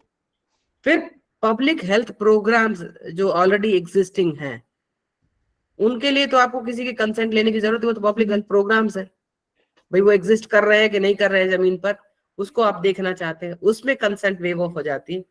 और कंसेंट वेव ऑफ हो जाती है जैसे biological sample from diseased individual, जो व्यक्ति मर जाते हैं उनका बायोप्सी किया, उनका पोस्टमार्टम किया, उससे रिलेटेड कोई सेल से आपने स्टडी की, या किसी का ऑलरेडी ब्लड सैंपल्स जो थे उनकी पहले ही कंसेंट ले चुके थे, उन ब्लड सैंपल पे अगर दोबारा स्टडी करते हैं तो उनमें, या किसी के DNA जो डेड बॉडी के DNA RNA की स्टडी करते हैं, तो उसमें भी कोई सैंपल लेने की, ना उसमें कोई कंसेंट लेने की जरूरत नहीं है। तो कुछ एक ऐसे इश्यूज है जिसमें कंसेंट को वेव ऑफ कर देते हैं। फिर एथिक्स में पोटेंशियल हार्म भी है सर, कि जब आप स्टडी करते हैं, आप तो मीडिया के व्यक्ति हैं, जब आप पूछते हैं तो वो जो सर्वे करते हैं तो उसमें पोटेंशियल हार्म तो कुछ नहीं है ना, मतलब साइकोलॉजिकल है, आपने किस व्यक्ति को बता दिया कि जी इसका ट्रेंड आ रहा है, मैम ये सब्जेक्टिव बात है, आप वोट देना उसी को शुरू कर देते हैं। हाँ मैम, ये सब्जेक्टिव है कि हार्म है कि नहीं, सब्जेक्टिव है। हालांकि लीगल मतलब एथिकली ये करेक्ट नहीं है जो ये प्री पोल होते हैं, क्योंकि प्री पोल में भी आप सोचेंगे मैं अपना वोट क्यों वेस्ट करूं दूसरे को, जब ट्रेंड इधर जा रहा है। जो न्यूट्रल व्यक्ति होते हैं वो सोचते हैं कि अननेसेसरीली इसको देने से तो फायदा नहीं है, तो हार ही रहा है, तो जो जीत रहा है उसको दे देते हैं। तो प्री पोल के इसलिए वो एथिकल, मेरे हिसाब से वो एथिकल नहीं है। तो पोटेंशियल हार्म में वो साइकोलॉजिकल हार्म कोई नहीं होना चाहिए। जैसे प्लासिबो उसमें कहा ना कि भाई इलेक्ट्रिक शॉक बढ़ जाएगा, तो वो साइकोलॉजिकल हार्म तो था ही ना, कि अभी गलती की और एक इलेक्ट्रिक शॉक मिलेगा, अभी गलती की तो इलेक्ट्रिक शॉक हो सकता है बढ़ के भी आ जाए, डिग्री बढ़ जाए। तो वो इलेक्ट्रिक मतलब साइकोलॉजिकल हार्म नहीं होना चाहिए। कोई भी सोशल हार्म नहीं होना चाहिए। Social harm in the sense कि अरे अच्छा, जैसे अब्यूज से रिलेटेड कोई स्टडी है, रिप्रोडक्टिव हेल्थ स्टडी है, मैटरनल इश्यूज पर कोई स्टडी है, HIV पर है, ब्लड पर है, या कोई STIs पर स्टडी है, तो उसमें क्या है कि stigma, embarrassment, risk, social risk बहुत हो जाता है। जैसे लोगों को पता लगता है कि STI इसको है, या इसको रिप्रोडक्टिव इसको HIV है, या इसका ब्लड में इस तरीके का TB है, तो लोग उसको डिस्क्रिमिनेट करना शुरू कर देते हैं, स्टिग्मा जो है वो उस पर अटैच कर देते हैं। तो वो सोशल हार्म भी नहीं होना चाहिए, फिजिकल हार्म बिल्कुल नहीं होना चाहिए। वो कहते हैं ना कि फिजिकल हार्म भी कंसेंट से, कि भाई हम आपको ये टेस्ट करना चाहते हैं, वेदर यू एग्री और नॉट, इसमें मिनिमम हार्म क्या होगा, फिजिकल पेन क्या होगा। लीगल हार्म भी नहीं होना चाहिए। इसलिए आजकल देखिए आप, जब हम इवन टेक्स्ट बुक NCERT लिखती है, तो उसमें जो भी फोटो लिया होता है उसमें नीचे एक्नॉलेजमेंट करके और उससे कंसेंट लेते हैं कि भाई ऐसे ऐसे हम आपका मटेरियल ले रहे हैं या आपकी फोटो ले रहे हैं, वो करते हैं। इसलिए आजकल कोशिश की जाती है कि ज्यादा से ज्यादा स्केच, मतलब इलस्ट्रेशन, इलस्ट्रेटेड वो दे दे, किसी की फोटो ना दे। अब बहुत पूछ रहे हैं जी, हम किताब बना रहे हैं, हमारे अपने प्लेयर हैं और वो तो बहुत फील प्राउड कर रहे हैं कि हमारी फोटो आप इंक्लूड कर रहे हैं। हो सकता है आज वो फील प्राउड कर रहे हो, लेकिन आपने अगर कंसेंट नहीं लिया है तो वो कल को कहीं भी कुछ केस कर सकते हैं कि मेरे बच्ची की फोटो उन्होंने क्यों किताबों में छापा, है ना। हो सकता है उसका इम्प्लीकेशन कुछ और हो। तो लीगल हार्म भी, किसी भी तरीके का पोटेंशियल हार्म भी नहीं होना चाहिए, वो भी एक बहुत जरूरी है। और ये हम श्योर करें कि जब भी हम करें स्टडी में तो कोई भी स्ट्रेस और कोई कुछ नहीं होना चाहिए। एनोनिमिटी भी बहुत जरूरी है। एनोनिमिटी का मतलब है कि उनका नाम, हम डेटा आजकल कलेक्ट करते हैं ना, तो आप देखते हैं अब डेटा में नाम नहीं लिखते हैं, फोन नंबर, नाम नहीं लिखते, जेंडर लिखते हैं, क्योंकि हम जेंडर के बेस पे, वेरिएबल के बेस पे ये कहना चाहते हैं कि मेल आर मोर अवेयर और फीमेल आर मोर अवेयर, और this problem is more in among male और this more among female, urban, rural.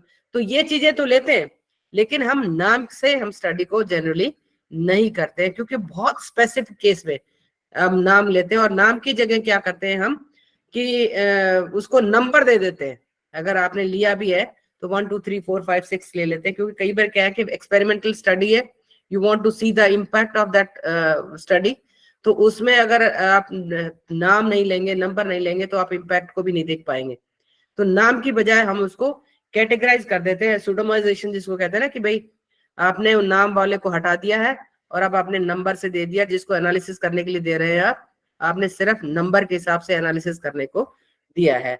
तो वो एनोनिमिटी मेंटेन करना भी जरूरी है, कॉन्फिडेंशियलिटी मेंटेन करना जरूरी है, कि जो भी डेटा आप ले रहे हैं आप उसको कॉन्फिडेंशियली मेंटेन करेंगे, डेटा को इधर उधर यूज नहीं करेंगे, क्योंकि हर व्यक्ति को राइट है कि उसके डेटा को, उसकी बातों को प्राइवेट रखा जाए। और खासतौर से ब्लड सैंपल वगैरह जब आप करते हैं तो उसका स्टोरेज भी प्रॉपर होना चाहिए, अगर साइंटिफिक स्टडी उस तरीके से कर रहे हैं। फोकस ग्रुप डिस्कशन में थोड़ी कॉन्फिडेंशियलिटी नहीं रहती है, क्योंकि 4-5 बच्चे आपने एक साथ लिए, हर एक दूसरे को जानता है, बोल रहा है, क्या बोल रहा है वो भी सब सुन रहे हैं, तो वहां पर कॉन्फिडेंशियलिटी थोड़ी कम हो जाती है। बाकी अदरवाइज जो डाटा आप कलेक्ट कर रहे हैं उसमें कॉन्फिडेंशियलिटी को ध्यान में रखना पड़ता है। फिर कॉस्ट बेनिफिट एनालिसिस है कि आप जब रिसर्च करते हैं तो आपके वो देखते हैं ना कि आप डिलिमिटेशन लिखते हैं कि भाई मैं इतनी स्टडी इतने में ही कर सकता हूँ, क्योंकि इसका कॉस्ट बहुत ज्यादा है, मेरे पास समय कम है। तो वो कितने समय में कितना डाटा आप कलेक्ट कर सकते हैं, तो वो कॉस्ट बेनिफिट एनालिसिस करना भी एक जरूरी है कि उसमें कितना खर्चा आएगा और कितना जो है वो बेनिफिट मिलेगा। ऐसा ना हो कि आपका खर्चा बहुत हो, ट्रायल आप कर रहे हैं और अल्टीमेटली रिजल्ट कुछ ना मिले, तो कोई बेनिफिट ना हो, तो वो भी गलत है। एक आपने पूछा था, जैसे मैडम ममता ने पूछा था, avoid miss use of privileges. हम अपना प्रिविलेज को भी कई बार मिस यूज करते हैं। अब I can tell you one story कि एक बार हमने स्टडी की थी, बहुत काफी बड़ी स्टडी थी मिनिस्ट्री की, तो उसमें बहुत सारे इन्वेस्टिगेटर लगाए थे, मोर देन 100 इन्वेस्टिगेटर थे उस स्टडी में। तो उनको 3 तरह के पेन दिए थे, एक पेन था ब्लू, एक था रेड, एक था ग्रीन। बेसिकली उसका पर्पस था कि कुछ डाटा आपको रेड से कलेक्ट करना है, कुछ डाटा आपको ग्रीन से करना है, कुछ डाटा आपको ब्लू से करना है, जिससे कि एनालिसिस वाले को हम आसानी से दे सके। अब वो बच्चे थोड़े दिन के बाद ट्रेंड हो गए, और वो जो जिस स्कूल में जाते थे वो देखते थे कि अगर टीचर उनकी बात नहीं सुन रहा है, उनकी केयर नहीं कर रहा है, तो उन्होंने बात करनी शुरू कर दी कि भाई अच्छा जरा रेड पेन लाना। अब जैसे रेड पेन का नाम लेते हैं तो टीचर थोड़ा घबरा जाता है कि रेड से, क्योंकि रिमार्क्स जो दिए जाते हैं वो रेड पेन से दिए जाते हैं ना। तो कहता था कि अरे अरे रुको तो सही, रुको भाई थोड़ा चाय पानी ले आओ भाई स्टूडेंट्स के लिए, थोड़ा रुको सर, रेड की इस्तेमाल करने की जरूरत नहीं है। तो कभी कभी अथॉरिटी का भी लोग यूज करते हैं कि आई एम ऑन पावर। जैसे आपका अगर आप अपने कॉलेज में डाटा कलेक्ट करें, तो उनको पता है कि ये मैडम डाटा कलेक्ट कर रही है, तो मेरा मन है या नहीं है, तब भी मैं उस डाटा को भरने की कोशिश करता हूँ या करती हूँ। तो इसलिए कहते हैं कि avoid miss use of privileges, कि रिसर्चर जो स्टीम में है उसका अपनी पावर का अपने सब्जेक्ट पर, मतलब अपने टारगेट ग्रुप पर वो यूज ना करें, क्योंकि वो भी अनएथिकल है। प्लेजरिज्म नहीं होना चाहिए, प्लेगराइजेशन बहुत ज्यादा हो रहा है। और पिछली बार पूछा कि जी कभी कभी तो सारे के सारे नामों को भी प्लेजराइज कर देते हैं। डिफरेंट टूल्स डिफरेंट तरह का वो दिखाते हैं, कहीं ज्यादा दिखा देते हैं, कुछ कम दिखा देते हैं। लेकिन जो टूल आपकी अथॉरिटी ने, आपकी इंस्टीट्यूशन ने रिकमेंड किया है, उस टूल को यूज कर लीजिए और उसी हिसाब से करना चाहिए। और बहुत लोग सोचते हैं, कई लोग तो ये भी सोचते हैं कि भाई जो आज 10-50 साल पहले, क्योंकि उस समय इंटरनेट नहीं था, तो 50 इयर्स पहले जिसने कोई आर्टिकल लिखा था, एक ने किया ऐसा ही, 50 साल पहले जो आर्टिकल लिखा होगा, उस आर्टिकल का उसने पर इतनी थोड़ी सी ज्यादा गलती कर दी कि बिल्कुल ही नहीं बदला उसने, सिर्फ अपना नाम बदल दिया, उसका नाम हटा करके अपना नाम दे दिया और उसको पब्लिश करने के लिए भेज दिया किसी इंटरनेशनल जर्नल में। जैसे ही इंटरनेशनल जर्नल में गया, आजकल तो आर्काइव भी आपकी इंटरनेट पे आ गई है, वो इमीडिएटली हो गया कि ये तो आर्टिकल किसी और का है, ये इस व्यक्ति ने कैसे नाम से दे दिया। तो उसको बड़ी मुश्किल से बचाया कि भाई ऐसी गलती फिर मत करना, क्योंकि आजकल तो कहीं भी कोई पकड़ सकता है। तो प्लेजरिज्म में ये है कि ठीक है, आपका आपने डाटा कलेक्ट किया, आप उसको एनालिसिस अपने हिसाब से लिखो। बहुत बार क्या होता है कि कुछ लोग, टॉपिक सेम है, डिस्ट्रिक्ट बदल दिया, डाटा वही है, only name of the district बदल दिया, थोड़ा बहुत सैंपल इधर से उधर कर दिया। बहुत बार तो मैं जब इवेलुएट करती हूँ, मैं देखती हूँ, वो कहते हैं कि हमने ना 300 का सैंपल लिया था जी। अच्छा, और एक्चुअल में कितने का डाटा कलेक्ट किया जी? 300 से ही कलेक्ट कर लिया। मैंने कहा ये कभी फिजिबल हो ही नहीं सकता कि आपने 300 का सैंपल लिया हो and all 300 you selected have reported to you. तो कभी कभी जब प्लेजरिज्म करते हैं तो इसका भी ध्यान नहीं करते, इसलिए ये ज्यादा पॉपुलर हुआ कि भाई हम किसी दूसरे की चीज को अपना बना करके पेश करें, नकल मारें, उससे उस रिसर्च स्टडी का फिल्मी सॉन्ग में भी आता है, वो बहुत है, ऐसा कॉपी करते हैं तो वो भी अनएथिकल तो है ही।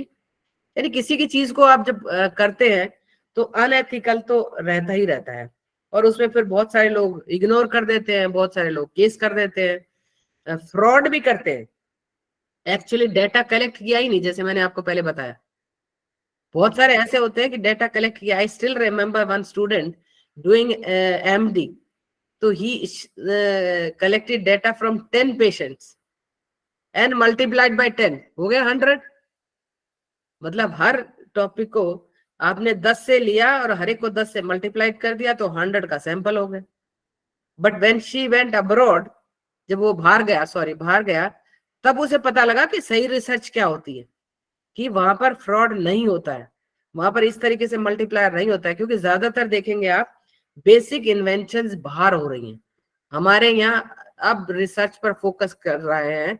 गवर्नमेंट ने कहा है कि, पॉलिसी ने भी कहा है कि 2 तरह की यूनिवर्सिटी होंगी, either there will be a teaching university or there will be a research university. National Research Fund को बना दिया है. There will be lot of, you can say, money, 50,000 crore money allocate भी कर दी है. जी दीपक जी कुछ बात पूछ रहे हैं, बताइए. जी मैम, पूछना है मैम. ये हमने एक जगह पढ़ा था मैम, यदि मैं गलत रहूंगा तो दुरुस्त करिएगा. वैश्विक स्तर पे एक सर्वे हुआ था जिसमें कहा गया था कि भारत के 97% जो रिसर्च होते हैं वो कूड़े के ढेर होते हैं. और इसके अगेंस्ट मैंने एक लेख भी लिखा था, उसको तकनीकी रूप से और वैज्ञानिक रूप से मानवीय विषयों के रूप में विभाजित भी किया था. लेकिन इसमें एथिक्स का क्या रोल है मैम? क्या यह बात उचित लगती है कि इस तरह का हमारा रिसर्च हो रहा है हमारे देश में, जो कि 97% जो है कूड़े की ढेर की तरह है? भाई आप ही बताओ, आप में से ही बताओ कि ये कहाँ तक सच है कि झूठ है. जी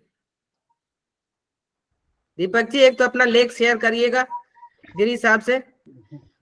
दूसरा ये है कि ये बहुत बार आया है कि हमारी ज्यादातर रिसर्चेस कोट नहीं होती है.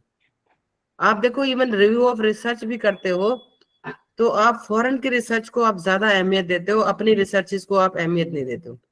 दूसरा ये कि हम अपनी रिसर्चेस को डिसेमिनेट भी नहीं करते. और तीसरा ये है कि कभी कभी आप भी महसूस करते होंगे कि रियल में जो article based on research study पर दिया गया है उसमें कुछ निकल के भी नहीं आया है. यानी अब 300 का डाटा कलेक्ट किया, 300 से ही मिल गया, तो कौन बिलीव करेगा कि आपने डाटा कलेक्ट किया? आपका डाटा कलेक्शन का प्रोसेस क्या था, किस तरीके से डाटा कलेक्ट किया, आपने हाँ या ना में डाटा कलेक्ट किया. अब आप देखिए मल्टीपल जो चॉइस क्वेश्चंस हैं उनका एक लैकुना क्या है कि आप अगर सारे क्वेश्चंस के ए पर भी निशान लगा देंगे तो आपका 25% रिजल्ट जो है ठीक हो जाएगा, है ना.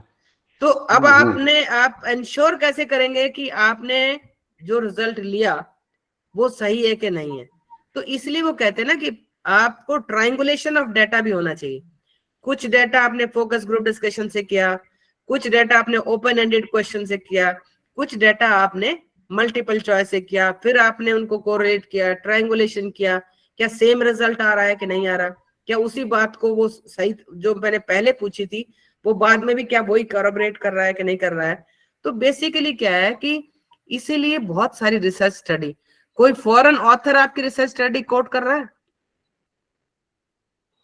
तो फिर आपका रिजल्ट, आपका आंसर तो मिल तो गया आपको.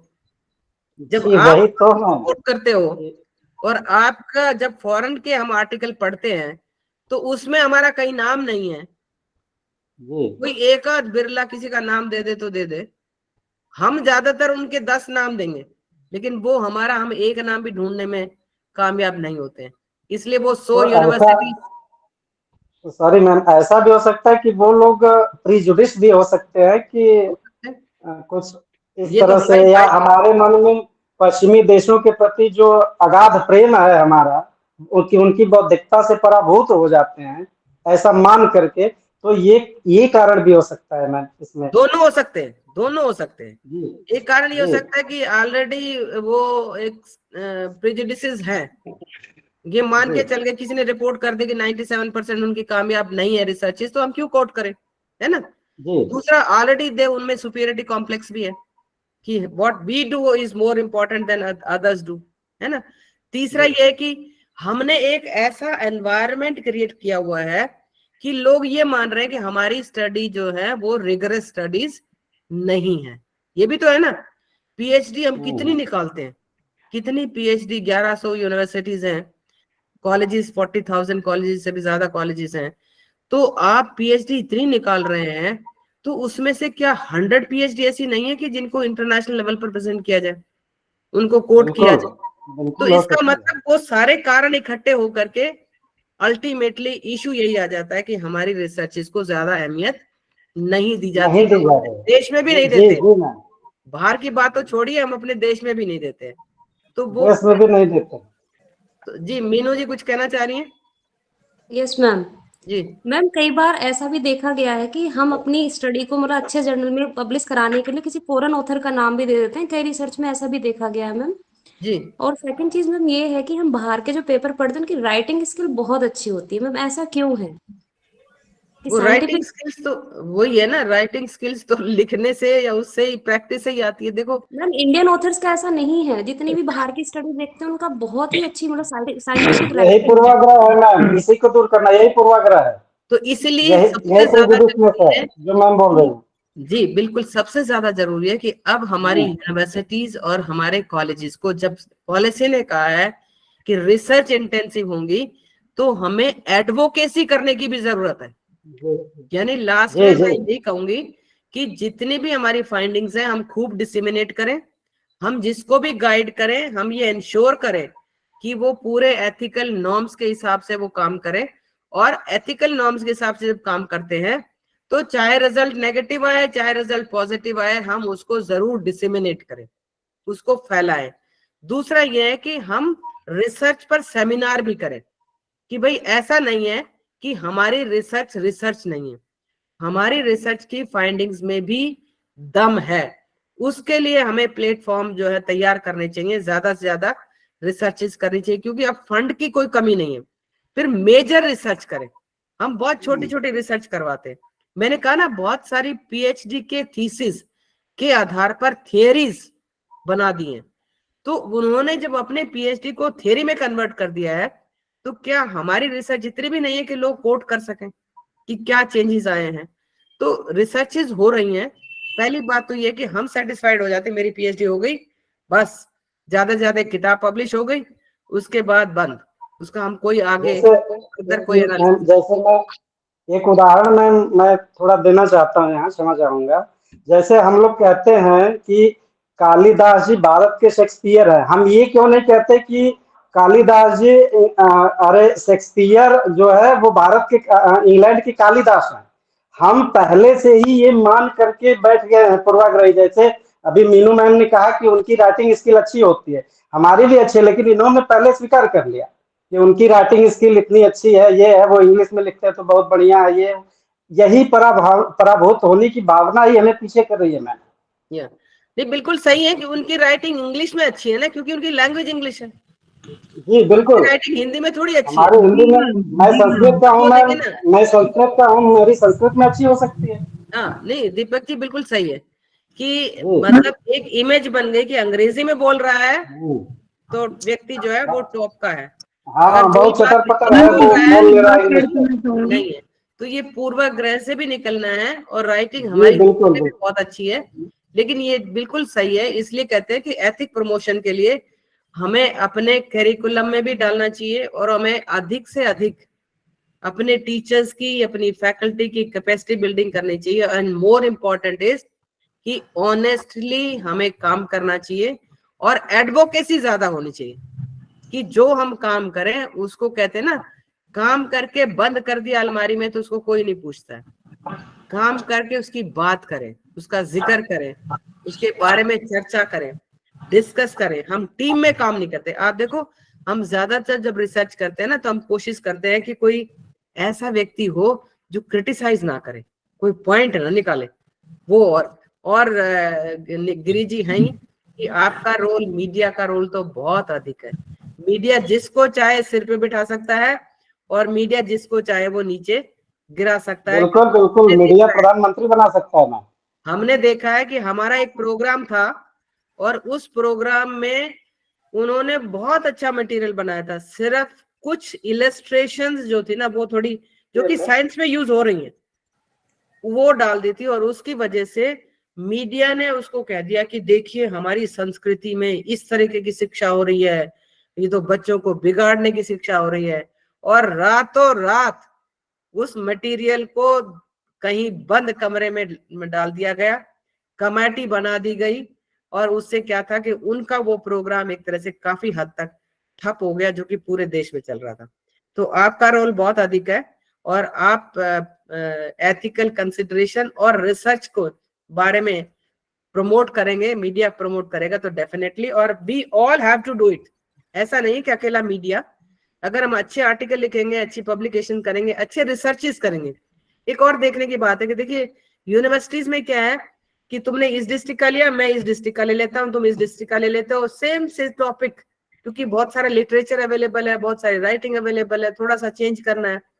तो ये भी हमारे यहाँ हो रहा है। I can tell you to finish it कि एक स्टूडेंट जो यहाँ पीएचडी यहाँ एमडी करके गया, जब वो यूएस में गया तो उसने खुद बताया कि अब मुझे यहाँ आकर के पता लगा रिसर्च क्या होती है। रात और दिन उन खरगोश के ऊपर उन्होंने स्टडी की, वो देखते थे उनका बिहेवियर कैसा है और वो किस तरीके से बिहेव करते हैं, तो रिसर्च निकल के आती है। तो बेसिकली क्या है कि हमें भी थोड़ा सिंसियरली जिस भी विषय में करें, सोशल साइंस में करें, साइंस में करें, लैंग्वेज में करें। अब जैसे लैंग्वेज में हमारी सबकी भाषा अलग अलग है, लेकिन ग्रामेटिकली तो हम करेक्ट बोल ही सकते हैं ना।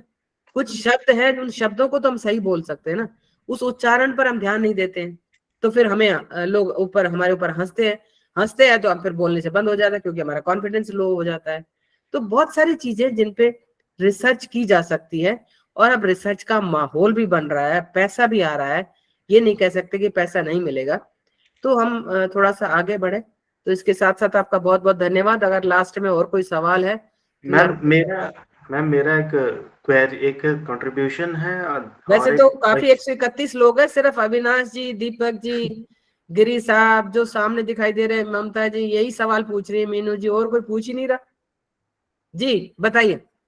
मैम एक छोटा सा कंट्रीब्यूशन है, वो बहुत छोटा सा क्वेश्चन मैं शॉर्ट में खत्म करना चाहूंगा जी। जैसे ये है कि कूड़े के ढेर वाली बात दीपक सर ने बोली, स्पेशली मैं अपने फील्ड की बात करूंगा, सोशल साइंस, बाकी का मुझे ज्यादा अनुभव नहीं है। तो हम लोग क्या करते हैं कि एक वर्ड कोड करते हैं कि ये इंडियन कंस्ट्रक्ट्स में स्टडी नहीं हुई है, और हम क्या करते हैं, सेम प्रोसीजर फॉलो करते हैं, सेम क्वेश्चनर फॉलो करता है, पहला चीज। और मैम जो मेरा क्वेश्चन है, प्रश्न है, वो ये है कि ठीक है मैम, रिसर्च को प्रमोट किया जा रहा है, किया भी जाना चाहिए, और लेकिन जब मैम इन्वेंशन की बात की जाती है, नई खोज की बात की जाती है, तो हमारे यहाँ इन्वेंशन को उतना प्रमोट नहीं किया, क्योंकि हम जब कोई भी चीज टॉपिक लेकर जाते हैं अपने एक्सपर्ट के पास, तो ये होता है कि लिटरेचर रिव्यू लेकर ले आइए, लिटरेचर रिव्यू लाइए, कम से कम 10 तो खोज के लाइए। तो लिटरेचर रिव्यू जब मैम मिलेगा ही नहीं किसी भी फील्ड में, तो हम उसमें कैसे काम करेंगे। ये मेरा पर्सनल एक्सपीरियंस है एक्चुअली। मैं कुछ समय पहले अपना एक स्टडी करना चाहता था कि पर्सनालिटी एस्पेक्ट होता है, और कई टाइप्स के पर्सनालिटीज होते हैं, लगभग एक अल्पोर्ट थे 17,000 टाइप के बताए थे। खैर, तो मेरा ये कंसर्न था कि ब्लड ग्रुप्स जो होते हैं और उसके जो डबल टाइप्स होते हैं, जो A+, A- व्हाट्सएवर करके, उसका ग्रुप का व्यक्ति के पर्सनालिटी से क्या कोरिलेशन बन सकता है। तो जहां भी मैं गया वहां पर ये हुआ कि लिटरेचर रिव्यू खोज कर लाइए, लिटरेचर रिव्यू खोज कर लाइए। बमुश्किल मुझे 2 और 3 लिटरेचर रिव्यू मिला, तो इसकी वजह से मेरे रिसर्च को एक्सेप्टेंस नहीं मिल पाई। तो एक तरीके से ये नई चीज थी। तो अब ये है ना, देखिए इस तरीके का अगर सेमिनार हो और उसमें जो ये कहते हैं कि लिटरेचर रिव्यू खोज करके लाइए, तो आप उनसे ही पूछ लीजिए कि सर आप हमें बताइए कहाँ खोजें, हमें तो मिला ही नहीं, है ना। क्योंकि उनका माइंडसेट भी वही का वही है, उनका माइंडसेट पुराना है कि भाई कोई भी रिसर्च करते हैं तो उसमें रैशनल दीजिए, उसमें नीड दीजिए, उसमें लिटरेचर रिव्यू दीजिए, और उसके बेस पे जस्टिफाई करिए। तो आप तो ये कह सकते थे कि मैं तो जस्टिफाई कर रहा हूँ, इसमें है ही नहीं रिसर्च। बिल्कुल, रिव्यू कहाँ से आएगा जब रिसर्च ही नहीं है। प्रपोजल IIT के इंटरव्यू में जाकर रिजेक्ट हुआ है, और 1-2 जगह से रिजेक्ट हुआ, मैं हर नाम तो नहीं ले सकता। तो देखिए ऐसा है ना, कोई IIT वाले जो हैं, हो सकता है वो कौन से उन्होंने भी नहीं देखा हो, वो भी एक सेट नॉर्म्स है ना। आप रिसर्च का एक और भी खास बात है कि एक सेट फॉर्मेट बना दिया है, उस सेट फॉर्मेट में। लेकिन आपके केस तो बहुत स्ट्रांग था, उस केस में तो ये कन्विंस अगर वो होना चाहिए था कि भाई जब आप लिटरेचर है ही नहीं, किसी ने स्टडी की ही नहीं है, कुछ नई तो मैं रिसर्च रिव्यू कहाँ से लाऊं। तो ये तो पहली स्टडी होगी मेरी, बल्कि ऐसी स्टडी को तो प्रमोट करना चाहिए रिजेक्ट करने की बजाय। जेन्युइनली उसमें ये कह सकते हैं कि भाई आपका टारगेट ग्रुप क्या होगा, डेटा कलेक्शन कैसे करोगे, उसमें कोई फॉल्ट हो तो रिजेक्ट लाइक है। लेकिन रिव्यू के बेस पर या तो वो बता के दें कि भाई इस तरीके के जर्नल में रिसर्च इज अवेलेबल है, तो ठीक है ना। तो ये मनोविज्ञान में मैम, मनोवैज्ञानिक भावनाओं में भरत मुनि ने नाट्य शास्त्र लिखा है, उसको पढ़ा जाना चाहिए। कालिदास जी ने इतना बढ़िया वर्णन किया है विज्ञान शाकुंतलम में, चौथे अंक में मानवीय भावनाओं का। और ऐसा नहीं है कि लिटरेचर रिव्यू मानवीय भावनाओं पर या मनोविज्ञान पे नहीं है, देखा जाना चाहिए, नहीं, दृष्टि आप भी डालनी चाहिए। नहीं आप अभी क्योंकि अभी ज्यादा फोकस किया गया है, आपका जो जी लिटरेचर जी है उसमें बहुत सारी विज्ञान की बातें, हालांकि कोई लोग ये भी कह देते हैं, मुझे भी कह देंगे कि मैडम कैसी बात कर रही है, पर उन्होंने कल्पनाएं तो की थी ना उस समय। अब जी पुष्पक विमान की जो बात करते हैं तो कल्पना तो है ना। जी, सूर्य के साथ घोड़े की कल्पना आज 7 रंग साबित हो गया, तो साइंस ने वही है कर ना, दिया। कल्पनाएं उन्होंने की जी थी, जी तो उस लिटरेचर, लेकिन ऐसा ना उस पर हमने बहुत ज्यादा उतना अध्ययन नहीं किया। आपकी गीता को दूसरे लोग अध्ययन कर रहे हैं, जी, आपके बिल्कुल वेदों